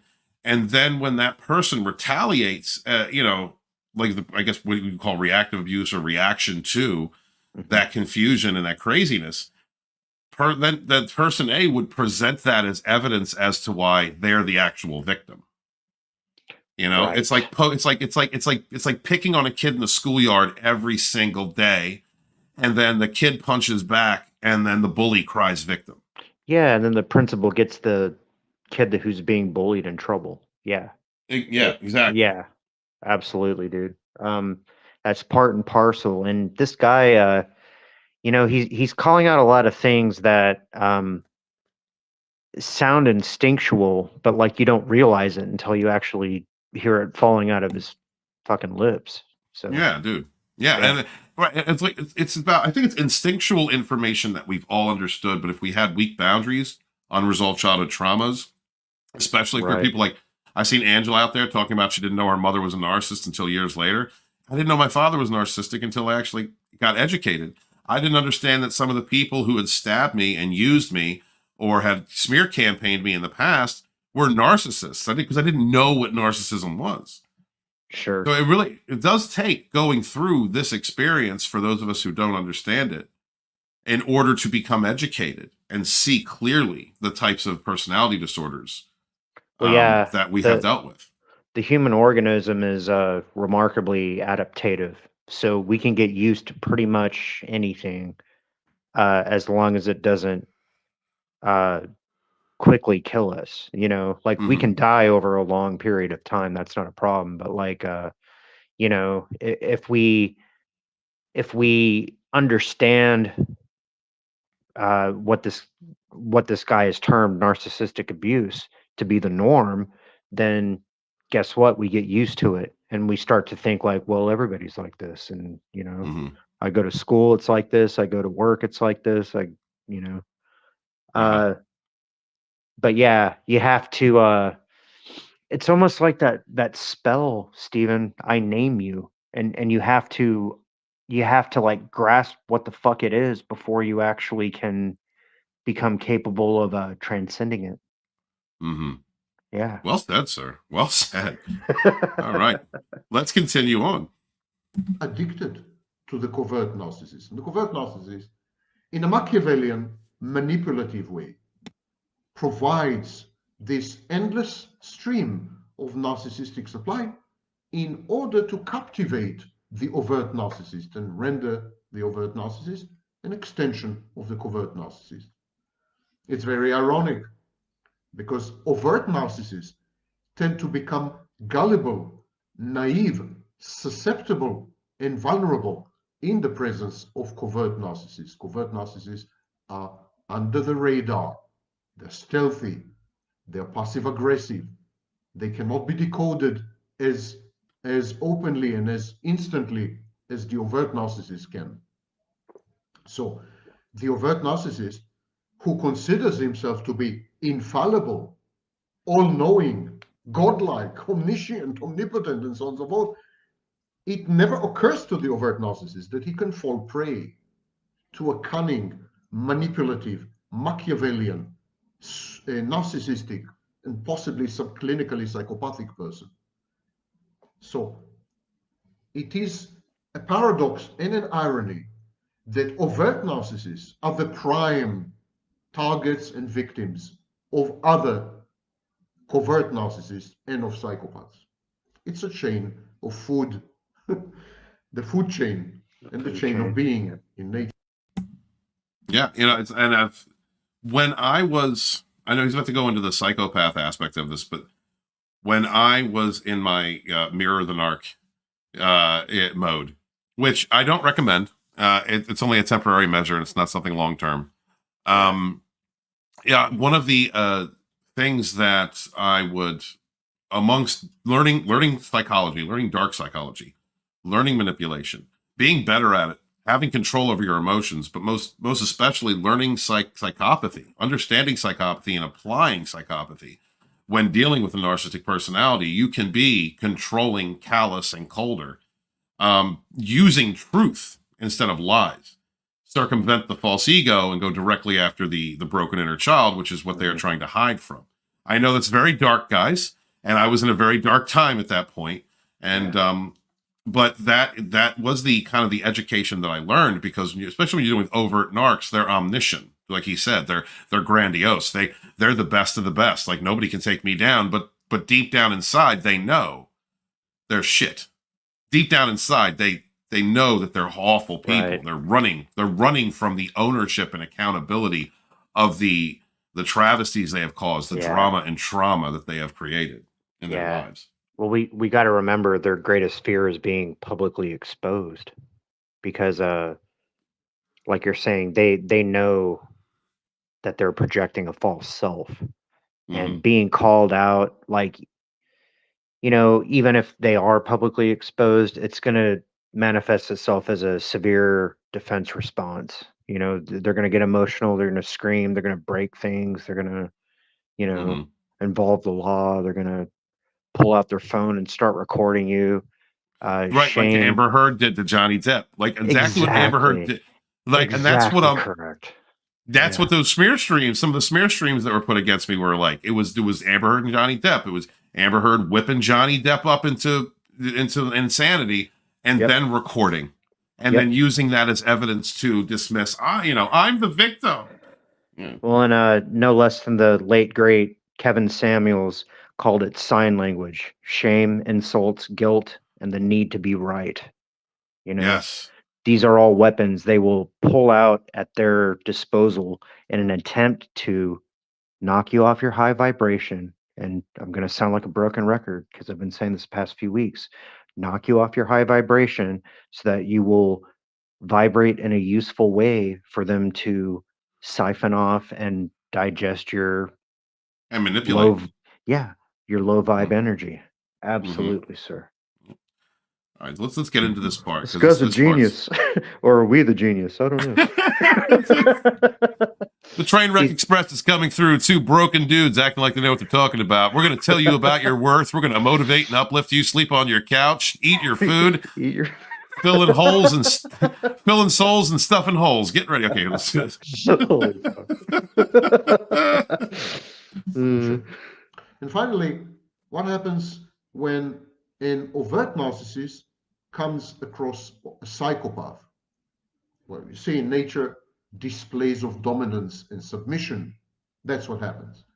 The overt narcissist, let alone the covert narcissist, they immediately submit to the psychopath. They recognize the psychopath's superiority in many ways. The psychopath is way more callous, way more ruthless, way more dangerous, way more dominant, way more manipulative. In short, it's an apex predator. And the narcissist gives in. Can you pause that right there? All right. Yes, sir. So he spoke about the hierarchy right there. So it goes psychopath on the top, overt narcissist. Oh, go ahead. Go ahead, man. No, I would say psychopath and then sociopath, because a sociopath can also play with narcs. Borderlines can play with narcs. Narcs are at the bottom, in my opinion. There you go.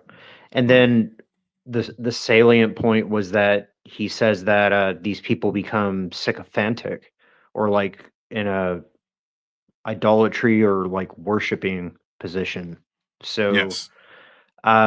Something that these people are just kind of like playing at. Truly disturbed, diseased people become idols. Which is, And yes, and in my opinion, and the views of Steve Walton, and out of Flack, blah, blah, blah, blah, blah, blah, this is what you see in movements like Comicsgate, which is run by a narcissist and collects other toxic people, junior narcissists, other types of lesser narcissists, who want to be the top narcissist, but they're not. Other types of toxic people. And that's why you have the smear campaigns, the devaluation, destroying other people's reputations, all under a guise of being a productive group that is trying to support independent comic creators. So there you go. That's the shield. The genesis of the flying monkeys, right? Yes. These are like sub narcs who are submitting themselves to a higher authority. Right. Because they recognize the superiority of the narcissist at the top who's running the show. Right. And that's, success is success, but I think living off of other people and destroying their reputations and smearing them and harassing them and cyber stalking them is not a good way to promote independent creators. But you do see this hierarchy involved there, and it's all there. It's all there. I invite you guys to go look at Comic Artist Pro Secrets. I invite you to go look at that. And if you're interested in spiritual narcissism, check out Bounding into Comics. You look at these groups which are run in such a way that have active smear campaigns against people that they want to go, that they need to destroy, reputations they need to destroy. In Comicsgate itself, you have the smear camp, the Whisper Networks. They're called Whisper Networks. They are basically flying monkey networks that go after other creators that do not capitulate to the ring. people who do not want to be involved with narcissistic, toxic people who do drama streams and destroy other people's financial viability or attempt to destroy others' financial viability. And they will, enact smear campaigns. They will dox people. They will go after their families. It is on a small scale. Comicsgate is what Hollywood is. It's what the mainstream media is. It's what the oligarchs, the Illuminati. It's what they're doing. And as far as destroying anyone outside of their groupthink who does not capitulate to their narrative, it's Antifa 2.0. But I invite you guys, if you're interested, go check out Comic Artist Pro Secrets and the Narcissists over there, and the drama streams and the endless destruction and havoc that they cause on other people who are simply trying to make their way and make a living. Obeys, becomes obsequious, and submits to the wishes of the psychopath and caters to the psychopath's needs. These displays, these reactions are all immediate. When you're in the presence of a narcissist, the uncanny valley reaction is instantaneous. That you deny it is your problem. Similarly, when two overt narcissists meet, they fly into mutual self-denigration, attack, competition, irritation, annoyance, belittling, demeaning, and degrading each other, insults, slights, threats, almost instantly.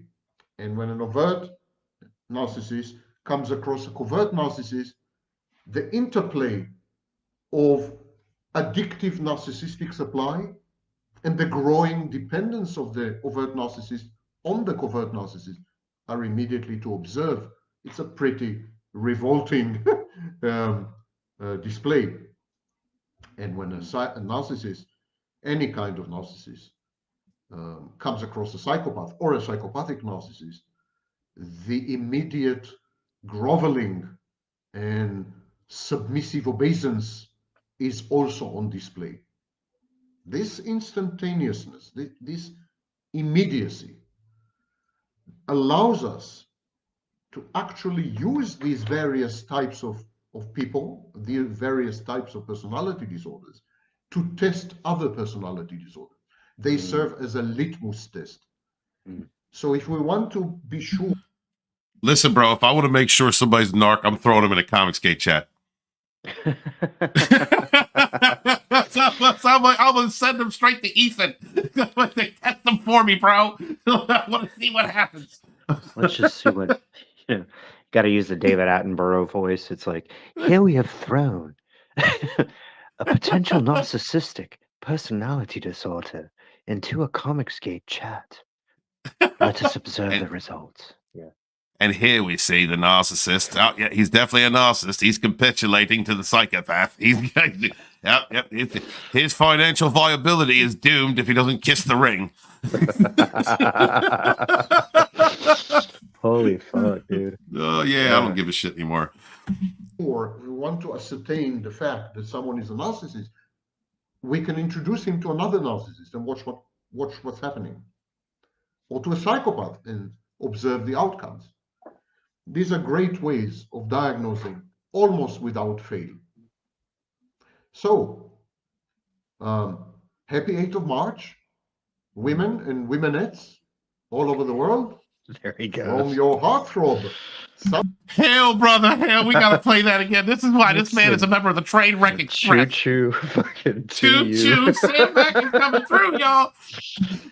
All over the world, from your heartthrob, Sam Vaknin, former psychology, currently on the faculty of SIAPS, only author of Malignant Self-Love, Narcissism Revisited. All right. We're coming to your town. We're going to eat your food, sleep on your couch. Ladies, here it is. Come get the narc dong. Holy fuck. He went there. Yeah, we gotta ask Sam if we could use his face. Like, can we put your face on a rubber? You're a narcissist, you'll like that shit. Yeah, totally. We'll add it to the Dragonstorm store. You can find it next to fucking sports cured meats in your local Sports cures meats and freezers. my dildo launcher, the Dragonstorm dildo launcher. If you want to get the express package, you're going to get Vaknin. You get the Vaknin launcher. In your local grocer's freezer. Oh shit, dude. That is great. Man. What a great video, Steven. Yeah. What did you think of it, dude? So here's the thing, you know, I kind of touched on this earlier, but like prior to interacting with you, these were things that I understood on a visceral level that I never, you know, like actively researched. And to essentially find like the godfather of the movement, he's very eloquent, he's very well spoken.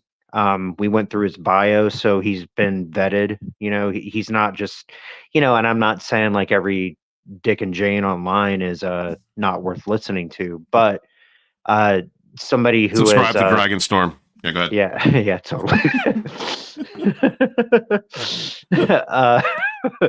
But to find somebody who has been in the field this long and has put in this much time and dedication, and not only that, but like he recognized these qualities in himself, and he was able to walk it back. You know, he was able to dial it down, and I would still say like he, you know, still exhibits a small amount of narcissism, but like I feel like perhaps that much is necessary in order to succeed in society.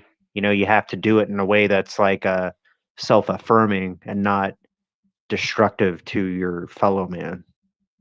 Mm-hmm. I hope that makes sense. Yeah. Yeah, that makes all kinds of sense. And I understand that. We're going to go through the chat, sir. Let's do it. These wonderful people. The chat is where it's at. Please hit that like button if you would, or dislike if you're a hater. I love those too. And share out the link if you would. Anybody who might be interested in this, any group, or if you know Sam, tell him like, yeah, we're down.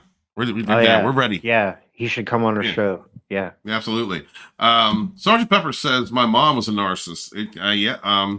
It's crazy how many of us who have been through this were like basically trained from birth. You know, like trained from our childhood in order to fall for these demons. Angela says, my mother used to get violent at times. One time she bit me and it was bad. My siblings were treated badly too. The whole family was shattered. God, that's terrible. Bit you? Like, nicest narcs are biters, dude. I got bit by one. They're biters. Fuck, dude. Yeah. It's crazy. Guys, I was watching this movie. I was telling Chloe about this. I, Tanya, the movie about Tanya Harding. Right. Check that out. It is strange how I watch media now and I see it through a completely different lens. Like I saw person A kind of was in the same environment as Tanya Harding. And then like the person she attracted who Tanya married was like person B, you know, like abusive and horrible. And it all came from a parent who was a narcissist who, you know, pushed Tanya to be the best, but devalued her the entire time, hated on her the entire time. Guys, check out that movie, I, Tanya. And also, strangely enough, I was watching Edward Scissorhands last night. Oh, the mom? No, the boyfriend. Oh, you know what? I was thinking about Beetlejuice. The mom in Beetlejuice was a total. The mom in Beetlejuice was a narcissist, yeah. But in Edward Scissorhands, it was like Edward was kind of like the empath, and then it was triangulated with the narcissist, you know, the boyfriend. So yeah, it was interesting. Wow, it's crazy. Yeah, there's some movies I can't even watch anymore. You know, like I used to love Casino. I can't watch it anymore because I dated Sharon Stone. All right, like I dated that character. You know what I mean? Like I can't. Well, now you're starting to trip me out about Tim Burton because the Joker was a narcissist, right? The Joker definitely he was a fucking psychopath. Well, he was the town needs an enema, dude. No, I would say the Joker is a psychopath, not a narcissist. Really. Okay. Yeah, I definitely would. Well, he was murderous. Yeah. Love that. Yeah, he didn't give a shit. Yeah, he was manipulative and didn't give a shit. They've been using Brand X. Oh, dude. Hail Tim Burton. Jessica says, my mom parentified me? Am I saying that word correctly, sir? Parentified? It looks that way. But okay. And expected me to do all the house chores, including cooking and cleaning and laundry by age 10. I mean, I guess it depends. I guess it's family culture, you know. Could be. But I mean, like, everything, all of it, like all of it, though, like that's not leading by example. That's raising no, a slave. And correct me if I'm wrong, but Asian parents of that generation, they were training their girls to be, you know, housewives. Am I wrong? Correct me if I'm wrong. Roxy W says, with some narcs, there is an anomaly with their frontal lobe of the brain. Yeah. And it can be fixed with a 45 caliber. I mean, no, bring like back dueling. And bring back dueling, guys. Yeah. Narcissistic abuse awareness and recovery victims or survivors, shoulder to shoulder, locked and loaded with love. All right, that narc's going to run out of bullets for their run out of victims. Just imagine the satisfaction of watching the dark light leave their black eyes. All right, let's get the F around and find out narc legislation passed, shall we? All right, hashtag bring back dueling in your favorite narc abuse channels. Hail Sam Colt. Hail Sam Colt. Adventures with Beth. I was the eldest, so I had to set an example and watch them. Jesus. Here we Beth. go. Yeah. That's right. Gotta hug your inner child.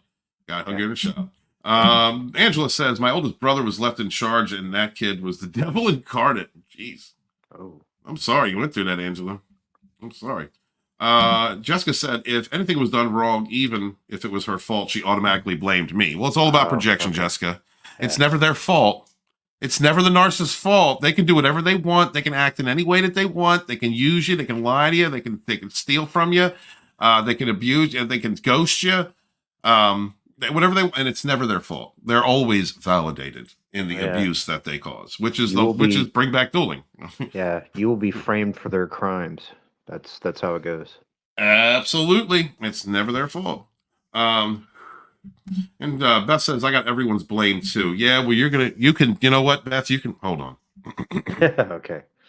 Beth, you can reverse that on me, sweetheart. You can step on me and blame me. All right. You can put a cigarette out on me. All right. Just as long as you can get all that trauma out through me. That's what our relationship is like, Beth. Choo choo, coming through, baby. Coming through. I love you, Beth. Angela said that in the narcissist family environment, there are no boundaries. Well, no, they hate boundaries. The narcissist expects you to capitulate to their fantasy. Right. To be involved in their mythos. Right. And give over yourself entirely to it. Right? You're not allowed to have boundaries. You're not allowed to have standards. Until you can repeat it and reinforce their fairy tale. Yeah. Very eloquent, Stephen. Good job. Thank you, sir. Yes, sir. Thank you, sir. I appreciate that. I love it when you say things like that. You're stroking my ego. Astral reach around. It is an astral reach around. My Tate soccer is moist, sir. My brother became the golden child narc, and my father was a flying monkey. It's odd in so many situations where we see that. I've heard that from other survivors, is that one parent is usually weaker than the other. And I see this a lot in the female narcissist, male father flying monkey kind of combination, to where men just get so used to being abused. And I would suspect in some cases feel relieved that the demon isn't coming after them, but going after the kids. And that type of complicity is just the opposite of parenting. It is the opposite of love. You know, these. Yeah, that's surrender and almost like sacrifice. You know, like in the Bible, Stephen, when God ordered Abraham, to mutilate his penis and burn his son alive. Yeah, there you go. Yeah. All right. I understand. It's like, hang on, stop. I was just testing you. All right. I was just testing you. No, don't do it. He's like, damn, you were gonna do that, weren't you? Shit. Yeah, calm down, bro. All right, I know you believe in me. I got you. My God. You see what this nigga was about to do? Stop that. No. You did not get an end pass from Eric July. You can't say that. Oh, no. Hold on. Keep looking up says good stuff tonight, guys. Thank you so much. Good looking up. I appreciate you. Appreciate all my channel members. Thank you so much for supporting the channel and just keeping this train rolling. We really love you guys. Angela says, I told him, my brother was the only boy and he could do whatever he wanted, no boundaries. Beth says, I actually told my mother that she taught me how not to be a parent. That went over like a lead balloon. I believe it. Well, something you got to hold them accountable, even if they don't like it. And at some point, you know, for any of you out there who have narcissistic parents or had them, were you ever able to gray rock and find, you know, like some kind of a medium? Because I found that with my narcissistic parent. I got to a point where I know when the narcissist is coming out, and I know when the other side of my parent is coming out. And so it's easy for me to navigate. Like it's like flipping a coin. I know I'm dealing with the guy that loves me, or I'm dealing with the guy who is manipulative and wants to project all of his sick shit onto me. You know, so yeah, just let me know if you guys have found that any kind of happy medium, or if you just had to give up altogether. Jessica says, even now, whenever I do research, my brother always comments about how stupid my professor is and how I should do things the way my brother wanted. And and that, again, you're dealing with a narcissist, you know, a narcissistic sibling. Person A has a brother who is a narcissist. He's ejected from the country. He is for check fraud. He has to live abroad. He's literally, person A told me, person A is either the dumbest person in the world or the smartest narc I've ever met. Person A told me how her brother would go from woman to woman to woman and suck all their funds and destroy their lives and move on to the next one. That's a narcissist. One of my favorite experiences, I talked to him once. My favorite experience was he tried to test me. He tried to brain tease me, Immortal Coil. Mm-hmm. And he said, you know, there's a bird on a wire or something like this. There's a bird on the wire, and the bird thinks about flying. Does the bird fly? And I said no. And as I was saying no, it wasn't put like that. It was longer. But when I said no, he was already going into correcting me and shut up. Oh. Yeah. So her brother, person A's brother Narc, hates me. You know, he knows I'm smarter than him. I see his bullshit. But person A, during one of the last Hoovers, I tried to, because, you know, I'm still trying to save this dumb person. Right. I said, you understand that, you know, your brother's a narc and he's not looking out for you. And person A was like, no, he loves me. I get the best advice from him. Yeah, he's teaching you how to be a narcissist. He's reinforcing your narcissism in the family. Right. You know what I mean? Like, that's what that is. But because they don't care about you, you know, it's like, and it's a shame, Jessica, that you have to come to that realization. Your brother does not want to see you better yourself. He doesn't want to see you become the best version of yourself. He doesn't want to see you become educated or enlightened. He wants you to listen to him because the narcissist knows all. That's right. And, you know, and probably break you down even further. Further than you are, or take any of the healing that you've done and reverse that damage. It's a certain type of evil. I can't stand narcs, because it is a scummy, awful type of evil that these people are. It's hyper specific too. Yeah. Sergeant Pepper says, we had 7 children in our family. My mom put my 2 brothers on a pedestal. They could do no wrong, and it was ridiculous. That's the golden child aspect. Yeah, well, it's triangulating the kids and keeping them, you know, feeding the false ego of one while depriving the other of any type of parental love. It's a cycle of destruction, and it's terrible. I know a family that has a narcissistic mother and a flying monkey father, and the same happens there. The same thing happens there, to the point where one of the sons is a narcissist and in a position of power. Can't be too specific, but it's a position of power that allows someone to get away with legal things behind a certain line. And he is a woman beater, and he's, you know, just aggressive and just toxic, very toxic, but praised by the narc mom for being the piece of trash that he is. He can do no wrong. Wifey deserves to get hit. Wifey deserves to get talked down to. You know, and it's a continuation of pain. It's a cycle of toxic destruction that bring back dueling, y'all. Either that, or can we please get the Vaknin tack hammer, the psychological tack hammer, put him in a white room. You know, stop lying, boy. Beat him down, right, Coyle? Yeah. That's crazy. He was literally looking down his nose at PhDs. Right. I understand that. Listen, Jessica, I get it. I was triangulated with a narc who really thinks that people believe what he says and that he's better than me. And that's fine. He's allowed to think that. While I have owned my shit, faced reality, healed, build a channel, have a, live in my authentic self, good, bad, and ugly. They do not respect, they will not, they do not acknowledge anyone that does not fit into their fantasy, into their personal mythology. They're always going and to minimize your accomplishments. Yeah. Exactly. Right. And that's a part of the devaluation. And it's also because he doesn't respect himself. He knows he's garbage. Narcs know they're garbage. They know what they are. Then they don't care. And that's the kind of the most insidious, I think, or the trashy aspect of it, is that you're talking about people who live in lies, know they're hurting people, know they're using people, know that they're creating these illusions, and have this grandiose false self. They know what they're doing. They know they're garbage human beings, but they refuse to change. There's no saving them. There's no saving them. I mean, am I wrong on that, Coil? You usually resonate on a higher frequency. You know, is there saving someone? Is there a redemption arc for those types? You know, I think it's rare. Truthfully, you know, and you and I have talked about this on different occasions.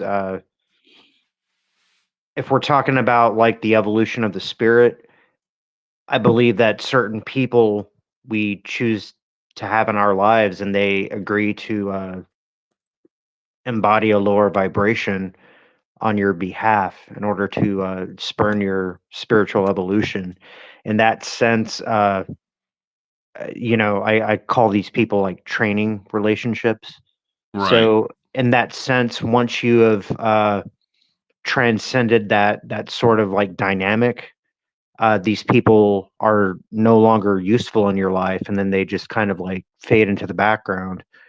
But you know, if you're a person like you know, Professor Vaknin, then you know, there is some possibility of transcendence, but it takes a lot of like inner work, and like the man had to go to jail, and like he had to be in the military, and he had to, you know, like 40 years of stuff before he actually like figured it out.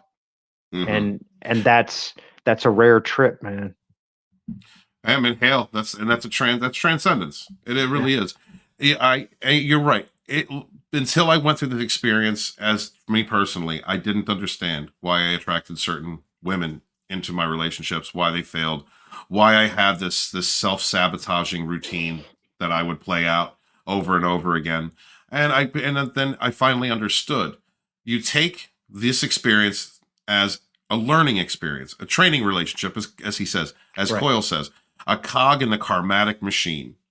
There is a reason that we put ourselves in the environments that we do, that we attract the people that we do. And that stems from inside of you, no matter who did it, no matter what environment you were raised in, or who damaged, or who trained, or who taught you to be a certain way, or think and feel a certain way.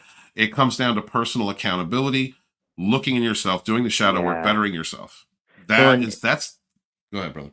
Well, here's the real secret, Stephen, is that these types of people will try to convince you that it's their show, their, you know, stage, when it's really about you, and not in an egotistical way, but like in a, you know, like a facet of God kind of way, or the creator, or the source, or whatever you want to call it.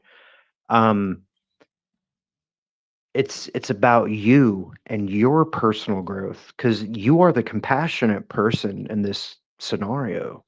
You're the person who's trying to show more heart and trying to be forgiving, and you know, I'll give you another chance, I'll give you another chance. But you're given the chances to wrong people. You need to give yourself that chance, and you need to step away from people who are just going to sap your energy, because otherwise you know, you're stuck in that loop of karma, and you will continue to repeat it either with that person or someone else. either this life or multiple lives, however long it Yes. takes. Yeah. Yes. All right. I want to bring Jessica up. Jessica says, plus my brother looks down his nose at anyone who doesn't think exactly like him, even if the person has done decades of research on the topic and is truly an expert. Well, that's because he's a narcissist and he knows better. He knows better than you or anyone else. Roxy W says, with my narc, I settled upon the narcopath. Yes, me too. And I understand why, and I understand why you're saying that, and I get it. What's strange is person A, like, embraced that. One of the strangest things about narcissists is that they'll do some dumb shit. Person A embraced it, thought that it was all about her, thought that term was made for her. I'm the narco. Who's the real narcopath? Narcopath is a term that's been around for a while. It was something that I saw a description of, and I said, yo, there's a lot of these check boxes are being ticked. Yeah. But yeah, I understand that. I'm sorry you had to deal with a narcopath. They're the worst. They'll weaponize terminology and they will turn it against you. You know, they'll steal the words out of your mouth and convince you that it has a different definition. Oh yeah. I mean, that's gaslighting, isn't it? Yeah, that is gaslighting. Yeah, that is absolutely gaslighting, sir. See, I'm learning things today. You are. I'm so proud of you, Immortal Coil. My sister was the violent one. Even in adulthood, she was abusing me. I mean, well, they don't stop. And if you don't heal yourself, then you continue to play out the childhood traumas that you went through. If you don't do the introspection and shadow work, you're going to continue to attract the abusive dad or the manipulative mom, or you're going to enact out those traumas over and over again throughout your life. You're going to attract a person who is abusive in the way that, your dad or your mom was, depending on your gender. You're going to, be in those ways, serve in those functions, because that is how you have been taught. There's a lot of sick families out there who did not love these kids, whether they were natural or adopted, and they did not teach these children what love is. They didn't teach them how to love, what love is. Love is not, and I had to learn this too, guys. Like, I'm preaching from experience here. I had to learn that love was not being gaslit. Love is not being, brought on these highs and lows, brought up and brought down, love bombed, devalued. I had to understand that love is not being treated like garbage. Right. And this is something that we have to go through, as healing people. So it takes a lot of work to get to that point, Well, it does. And I would even say that narcissists cannot define love. They cannot define the word love. They don't know where it comes from. They don't know what it is. They don't know how to share it or express it. Because it's like they're like a black hole of just like sucking your energy. Oh, we're going to talk about that. Yeah, I wish I had a more eloquent way to put it, but yeah. Well, I mean, this actually could help. Before we get into it, though, I want to. Here we go. I never talked about sex. That's the headline on this thing. What the hell? I never talked about sex. We're going to go through this diagram here in a moment, but first, I just want to go through a little bit more of the chat because people have been waiting here for a while. What's up, Vanessa? Good to see you in the chat. Hail, sister. Thank you for being here. Try 3 times, 3 different families: family of origin, family of BFF, fam of significant other. I mean, that's a lot of attracting negativity, sweetheart. She's fed up with reprobate, douchebag, psychopathic assholes. It's when you become intolerant, evil. Yo. Dude, no, look at her slang. Listen, look at that. Sweetheart. Give no fucks. Leave your bag of fucks at home every day. Don't take a heavy bag of fucks with you every day where you are going. And give fucks to everyone and everything. Because then you will go home tired and exhausted from carrying around a heavy bag of fucks. Instead, empty your bag of fucks at home. Leave all your fucks locked up in your fucks cupboard and save them for special occasion. And instead go out into the world.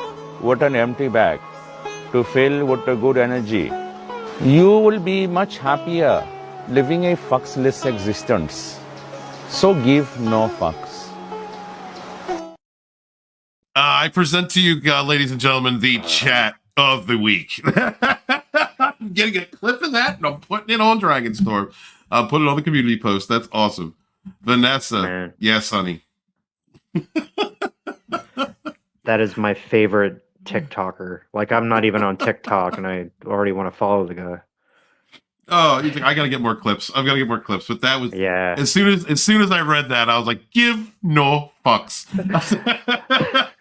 Live a No. fucksless existence. I love it. Savage love you guys. spirituality. Yes, sir. It's so savage. Hail to y'all. Thank you so much for being here. Please remember to share the link if you would on your social medias. Smash that like button. Starting next week, Immortal Coil and I are going to be streaming on Rumble and Twitter. We're going all in. Had a great we're going to make it bigger. We're going to stroke it up. We were on Snow Dub Music and Entertainment last night, his biggest show ever. Wonderful. I was glad to be there. Both of us were there, hanging out with our brethren, Makini 90, Piper, Adventures with Piper, great, wonderful girl in the community. And a lot of puppeteering work over there on Snow Dub Music and Entertainment. Please go check him out. It was a wonderful time. Good time. Good, funny. It's a comedy show. So if you want to laugh, if you want to see me acting a complete fool. Oh, and Coil. Coil's impression. Yeah. Coil did a character that was incredible. Yeah, you guys got to check it out. I don't want to give away too much of my my bag, but I am an entertaining fellow. Mm-hmm. Kevin says, do people even trust Vaknin's words nowadays? Well, I don't know if I'm not caught up on this dude's history. Is there something I should know? Mr. Zhang, good to see you, Kevin. Hail, God bless. Thank you for being here, brother. We are, we're going through each week and just taking a look at different creators. So hell, I might even look at Batwolf at some point, and I don't like Batwolf at all. He's a narc. And here's the thing, Kevin, if you have somebody that we should look at as opposed to this guy, bring him up in the chat.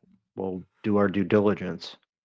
Please do, man, because that's what we're about. Colby Flyer, what is up? Hell, hey guys, as I recollect now, I was involved with 2 narcissists in the past relationships. 5 years on the first and 16 years on the second. Lack of education and narcissism made me stay with a false sense of security. Oh, brother. Wow. Flyer. I mean, yeah, I understand. Like, I went through it too. It's crazy how until we hit an education phase that we understand what we have dealt with. And I hope you've done the work and you understand what's going on with you. So as I've said earlier, and I will continue to reiterate over the how many years we are here, doing the inner work and discovering what it is in you that allows you to be susceptible to that. However you were trained as a child, and with abandonment, codependency, love bombed evaluation, however it was, whatever it was that the narcissist used as a tool in order to keep you locked in. I mean, that's a lot of abuse, dude. You're talking about 21 years, man. 21 years of narcissistic abuse. My heart goes out to you, Flyer. You're a fucking hero, dude. You are a soldier. And definitely a sort of a thriver, dude. Thank God for you being here, Flyer. We love you. Sarge Pepper says, my dad and I were very close. He saved me from becoming God knows what. Good. Excellent. Hail to the strong dads out there. Hail to my strong brothers out there who are leading the pack as good fathers. Man, my love to your father. I'm glad that he did that for you, Sergeant Pepper, so that we could have the beauty that is you and with us in the Dragonstorm community. That's right. Mr. Tickle Trunk says, I've been looking for a woman to vibrate in a useful way for me for ages. Okay. All right. Well, listen, Mr. Tickle Trunk.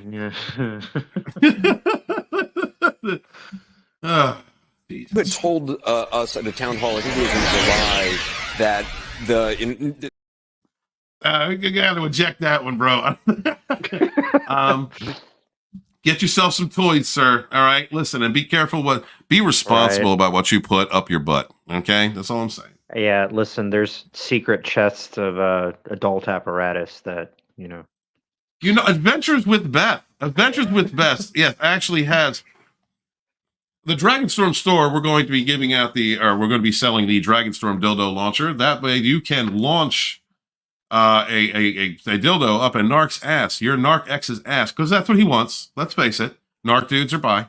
They like to put stuff up their butt, and then they blame you for it. Yeah. All right. So you'll be able to actually facilitate that by launching a high-powered up his bum dildo. These dildos will be provided by Adventures with Beth. Thank you, Adventures with Beth. She found a treasure trove of used apparati from her narc ex. And we're going to give you ladies the opportunity, and you gay men out there, the opportunity to launch one up your narc ex's ass. Give them the true devaluation that they deserve. And that's a guaranteed ghosting. They're not coming back from that. And nor will they ever be able to find another high of devaluation after you have used the Dragonstorm dildo launcher. Thank you. That's right. You can find them next to Scott's smoked meats, and you can find. That's right. And since we're talking about that subject, guys, please. This show is sponsored by Scott's Meats. Scott's Meats are lean, mean. It's vasectomized, so there's no threat of any kind of infection after penetration. But you can find them at your local grocery store. Please subscribe to the Sporting News Podcast. Gina Carano approves. Ooh, man, the way she bites her lip, dude. Come on. I know. Can we not masturbate? We're doing that enough with you the can booty hold this breaks down on for Snow about. Dove. You can hold this down for about 5 minutes, can't you, Steve? MC Mike Does is in the chat. Hail, brother. Good to see you. Thank you.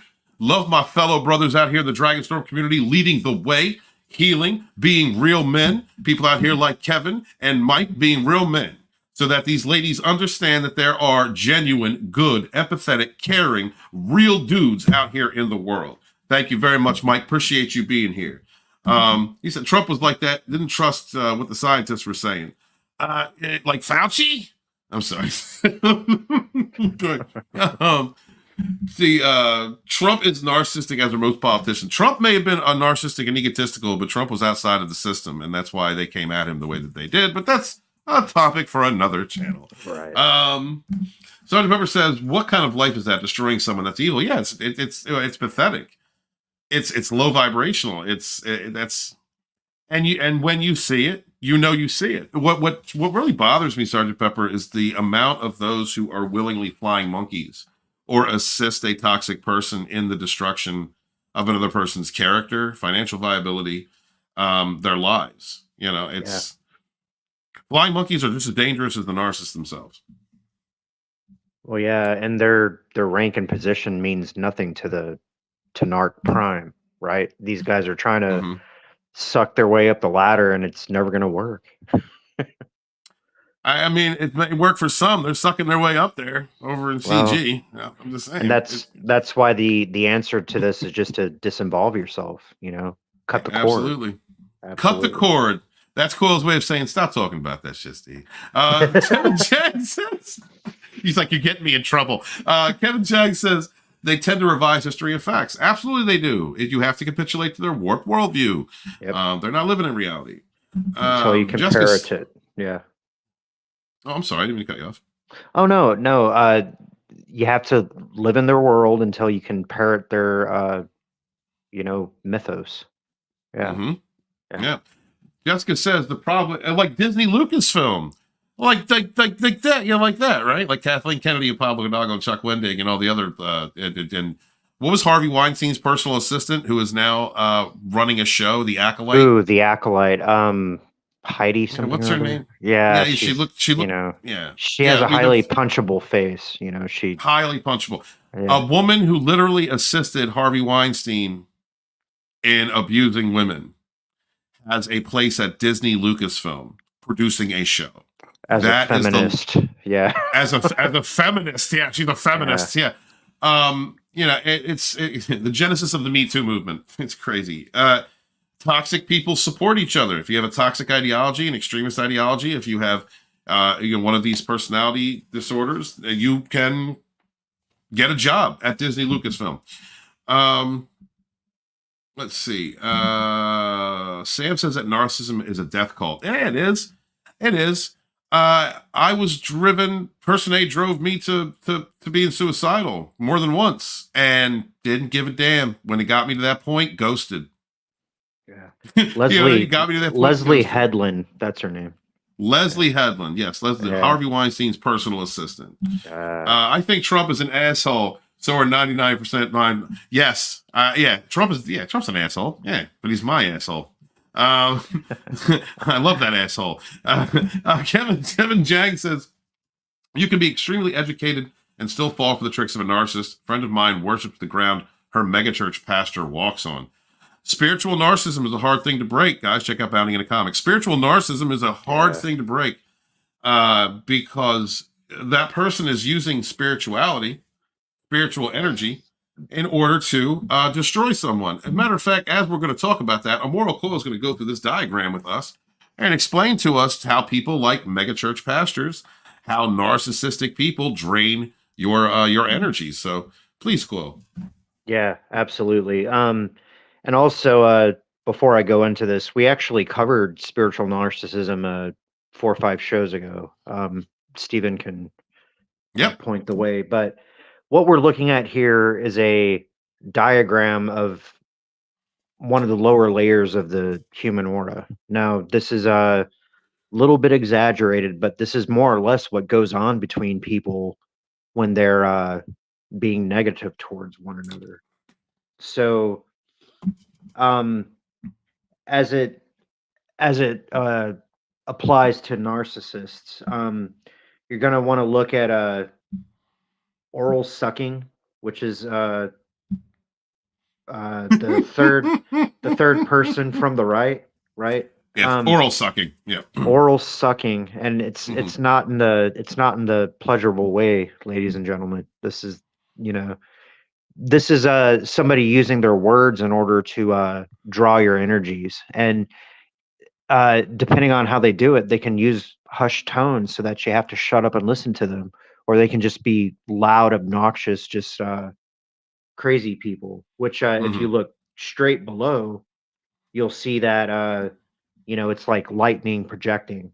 And then the more interesting things, okay, you'll see the mental grasp. They got you in their clutches. You'll see the tentacles. Right now that's more like less verbal. It's more like they're staring you down across the room, and they're just kind of shooting energy at you, and you can feel them. You might not want to look at them, but you understand their presence in your vicinity, right?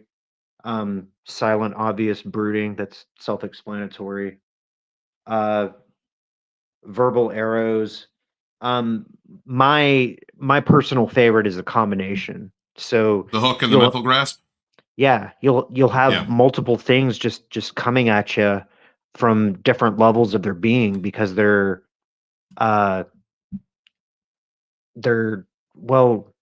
mental grasp. Their clutches are so tight around you. Now, if you don't see auras, these are things that you will feel like almost tactilely.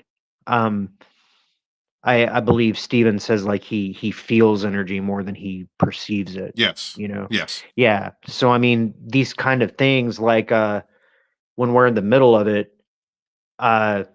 we talked before about how they have to knock you off your high vibration in order for any of these things to work. These are all means of downgrading your energy to a useful vibration that they can siphon and digest. Yeah, absolutely. And none of these things work, by the way, if you're on your high vibration, because these are very childish means of deriving energy. And as we have said on repeat, like a broken record, these people cannot derive these energies from the universe. They have to get it from other people. And this is how it looks if you see auras. Go ahead. So Immortal Coil had brought this to my attention when I was still allowing Hoovers with the hook and the mental grasp, because I'm highly intuitive, highly psychic. And to be fair, person A is also intuitive and psychic. So what me as the person who was constantly reaching out looking for breadcrumbs, I was the hook. I was hooking. I was waiting for any attention, any breadcrumbing, any future faking, any hoovers, any, further sexual advances. While person A was the mental grasper, constantly looking out, constantly, knowing when and when not to feed off of me. But the reason that I was susceptible, like a lot of us are, is because you are still believing in someone who has proven time and time again to be a liar and be destructive. Could you explain that with a little more eloquence for me, like how you explained it to me, Coyle? Well, and I don't want to get super personal about this, but No, you don't have to essentially, essentially you set yourself up to be in a position to be used. And once again, I need to dissuade this perception that we're victims all of the time. We chose for these people to be in our lives, and we set ourselves up to be susceptible to people like this because there is a true spiritual growth that needs to occur. Now, you notice in all of these instances and all of these oral Diagrams? kind of diagrams, you have a person who appears to be passive, and then you have a person who is very much active. And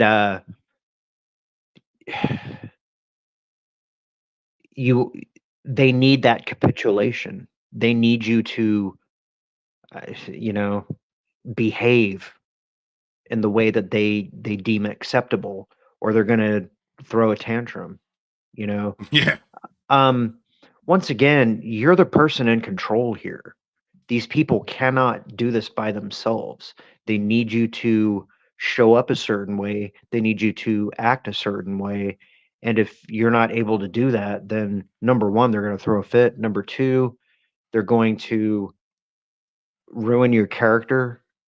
But number three, if you transcend all this and just cut them off and disinvolve yourself from them, you'll find that your life changes in very significant ways. Yeah, brother. Oops, wait. There's something wrong there. Okay, wait. Oh, no, that's wrong. Okay. I'm not. Okay, remove, add state. There we go. Okay. Yeah, we're going to go back to the chat because we're going to close this out here pretty soon. Lodonis Drag, can you turn on subtitles or turn up the video you're watching? Oh, snap. Was it that low? Hope it wasn't low. Let's see. Yeah, womanettes. Yeah, Beth. Coming for that womanette. Let me go down to the bottom here. Want to catch. That wasn't God who spoke to Abraham. Oh, that was the devil? Is that the truth? Have I been looking at it the wrong way? I disagree. Throw out a Bible verse and prove us wrong. Hold on. Oh, damn it. I missed it. Where are you at? Damn it. It wasn't God. Where are you at? I'm sorry, guys. Give me 1 second. Technical difficulties. Guys, please remember to hit that like button. Share out the link. Thank you very much. I greatly appreciate you, everybody out there in the Dragonstorm community. Much love. And I'm going to find it. I swear to God, I just lost it. The whole chat jumped on me. I'm so sorry. That wasn't gonna make a video about that. Stephen, Genesis 22, 1 and 2. After these things, God tested Abraham and said to him, Abraham, and he said, Here I am. He said, Take your son, your only son Isaac, whom you love, and go to the land of Moriah, and offer him there as a burnt offering on one of the mountains of which I shall tell thee. All right. Oh, damn. Hey. All right. Hey, thanks. All right. I know my Old Testament, man. Come on. He knows Yahweh. We love the angry God around here. We love the angry, vengeful one that used to send angels one wing dipped in blood, destroying motherfuckers. There you go. Football. We love that God. Right. With regard to no boundaries, there's sexual abuse in narcissistic families. Oh, absolutely. Yeah. Yeah, there was a history of that, and it's a shame because it creates hypersexualization in the narcissist. That's usually when you have your somatic narcissists, your sexual deviants. You know, like that's there is definitely a history of sexual abuse going on in that past. Well, it's a form of power over, and especially like if they perceive that you're submitting to their sexuality, they feel like they have you. And then yeah, you know about that, man. Go ahead. Yeah, bro. No, I'm just saying, Angela was saying my mom was a narcissist and my dad was a codependent cuckold. Mom was out there triangulating, huh? Just that's a damn shame. That is such a damn shame, man. A secret stash of what now in your grocer's freezer? Yeah, right. She made a magnificent fool out of my dad and he took it, cheated on him and everything. Yeah. I lived that life. I lived that life for a little bit, and it's emasculating, and it's hard for a man to come back from the future faking, the lying, the running out, the deception. It is. It really is. Right? Yeah. Yeah. I've been there. God shows his face when he speaks, and he look you in the eyes. The devil whispers at the side of your ear. That, yeah. Well, you know what? Kind of, I understand what you're saying, because in the duality of that, willpower, truth, love, that comes straight to you, right? Looks you in the eyes. You know, that's respectful. Whereas a devil is someone who lies and manipulates and comes at you sideways. Yeah.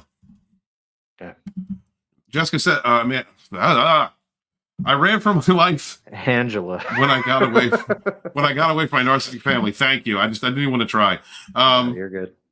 Mike says, my narc is the serpent who told Adam and Eve to eat the apple. Yeah, the serpent whispers. Yep. You mean the fig, right? All right. The fig. No, we're gonna go with the apple. Let's not take it too far back here. We're not. Sorry, man. Don't be too pagan. Okay. All right. Oops. You said remove Sam Dark's face, please. I did. I'm proud, Mike. I'm sorry. I did. Let's see. Venture with Best said, my dad took quite a bit too, but on his deathbed, he dealt with her. Yeah, he told the bitch about herself when he was dying. Good for him. Kevin says that. Oh, come on, get up there. Thank you. God, it keeps moving on me. They never mean what they say. I was in the same competition once in 2016. Narc X said it was too high profile. Always ranted at me. Guess what? Narc X was it in 2021 after the discard. Good for you, brother. Good for you, brother. Good for you. Okay, and he also suggested copy to complete Narc agenda. All right. Let's see. We're getting toward the end. You guys are so, man, there's so many comments. Thank you for supporting with one another. I see you out there talking to each other, uplifting one another, giving each other love, supporting each other. This is what we do at Dragonstorm. That's and right. Hell, my love to the chat, man. My love to you guys. Thank you so much for being here. Thank you for looking after each other. This family is very important. Best chat on YouTube. Absolutely. The absolute, but the strongest chat. The strongest chat on YouTube. We've been through hell, walked through the fire. We're all beasts out here. Shepherds of fire. Shepherds of fire. That's right, sir. I have put it behind me just not to deal with the fighting drama and nonstop craziness like a permanent vacation. Good for you, Angela. Good for you. Good for you. I know you asked about living in the Philly area. I live in the Philly area, so lodonis@hotmail.com, Angela, just saying. Look, hey, no, I want to get together with another survivor. If she lives around me, I want to get together with another survivor. Right. All right. Healing purposes. Yes, healing only. purposes. Yes, healing purposes only. What? God, Coyle, get your mind out of the gutter. Angela, just wash your hands, wash your ass, and wash your ass. That's right. It's not that hard to understand.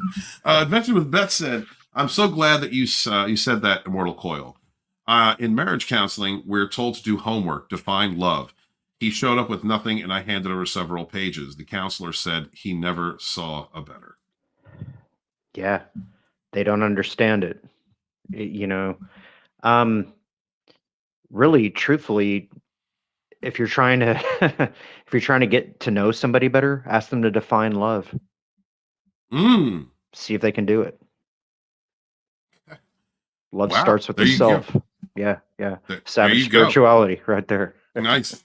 Yep, that was a long astral stroke from Immortal Coil. There you go. Angela says, I was in a brief relationship with a narcissist that ended in 2017 and then took a break. Then I like being single. That's awesome. I appreciate that. I'm saying coffee. I'm saying coffee in a Danish, Angela. That's all I'm saying. Like, let's go to Philly.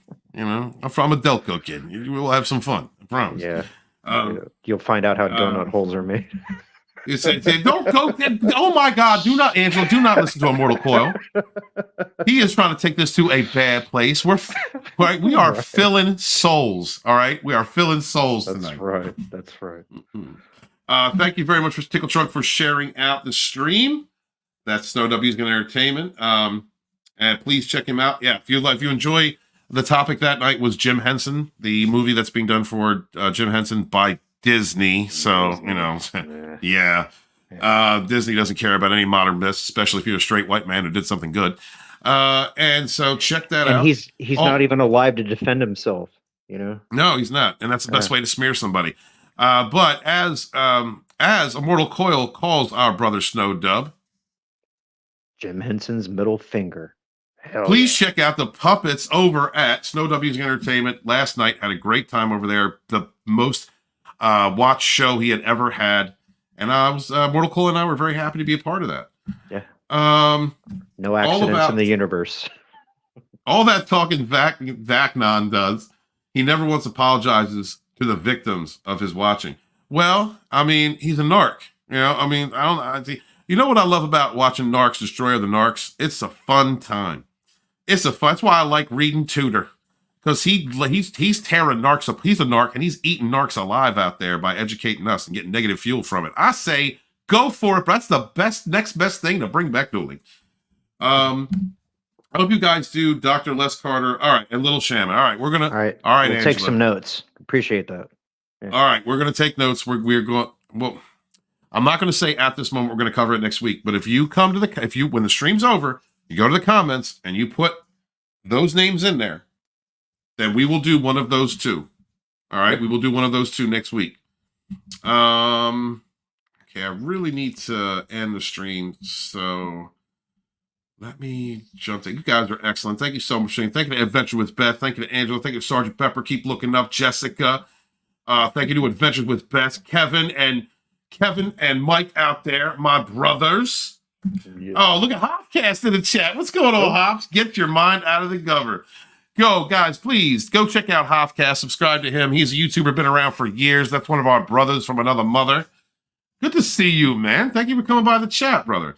Hop is great. He does a lot of political commentary, social commentary.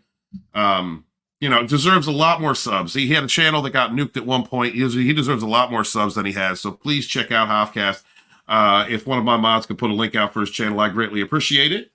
And thank you. Yeah, he can be rather amusing. That's why I like. I like HG a little bit. I love you too, brother. Good to see you out there, man. Thank you for stopping by. Guys. Please subscribe to Hopcast if you would.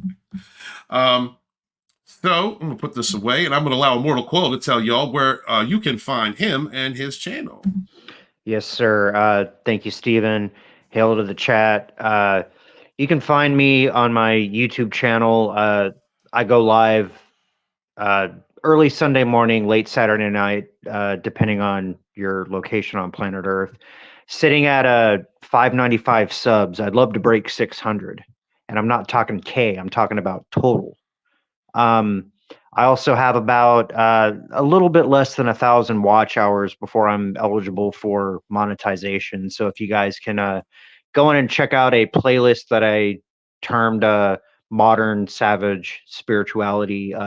Those are the live streams that I've done with Steven since I've been doing streams with Steven. Other than that, we're about to ramp up the shows that we're doing. So you'll be able to find me on this channel. You'll be able to find me on my own channel. And I just sincerely appreciate all of you guys. We love you very much. We wish you health, happiness, spiritual longevity. And, hit us back, drop a comment, share out the video, give a like, give a subscribe. Take it easy. Thank you very much. And that is the power of the astral reach around of a mortal coil. Please check out his channel. Saturdays are popping. For me, I'm going to be doing day streams during Saturdays for you guys, doing Dragon streams during the day. Then I'm going to be heading over to Sporking News Podcast. Guys, subscribe to Sporking News Podcast. One of the best people in this entire indie sphere. Please support him. You'll see me over there. I'm part of his Saturday crew. You may or may not see me on Snowdub after that, depending on which week. And, Mortal Coil and I might stop by there. Hail Trans Fat. And then you can see us at Immortal Coil's channel at 11 p.m. Pacific, 2 a.m. Eastern for Savage Spirituality. And then over here for The Sage and the Savage. Right. Guys, please remember, healing starts with you. Believing in yourself, understanding the traumas that you went through, overcoming them, healing your inner child, finding your authentic self, being a positive person. Self-belief is king.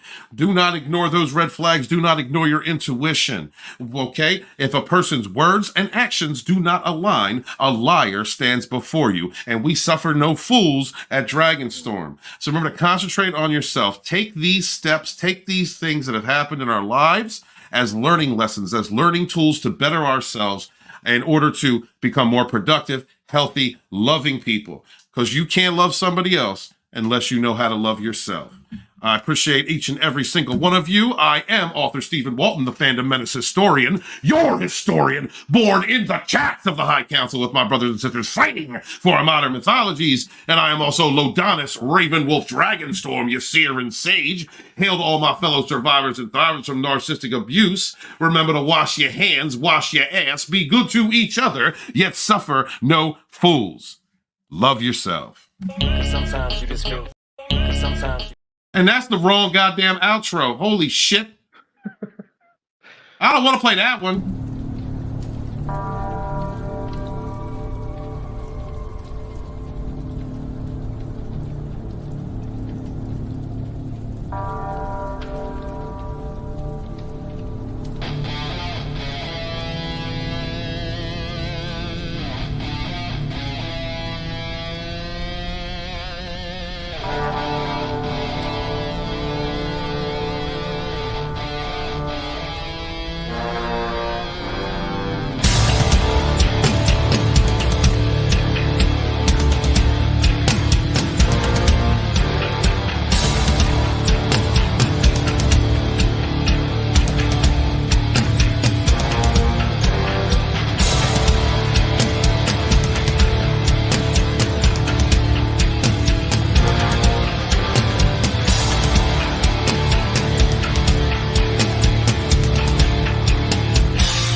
seriously though, Angela, you know, if you're looking, like, I mean, like, just take coffee. That's just coffee. If you're in the Philly area, just and wash your hands, wash your ass. It's very important, gentlemen, ladies and gentlemen. Wash your hands and wash your ass. These are very important things. Narcissists don't wash their hands, wash their ass, and you're not a narcissist, so wash your hands and wash your motherfucking hands.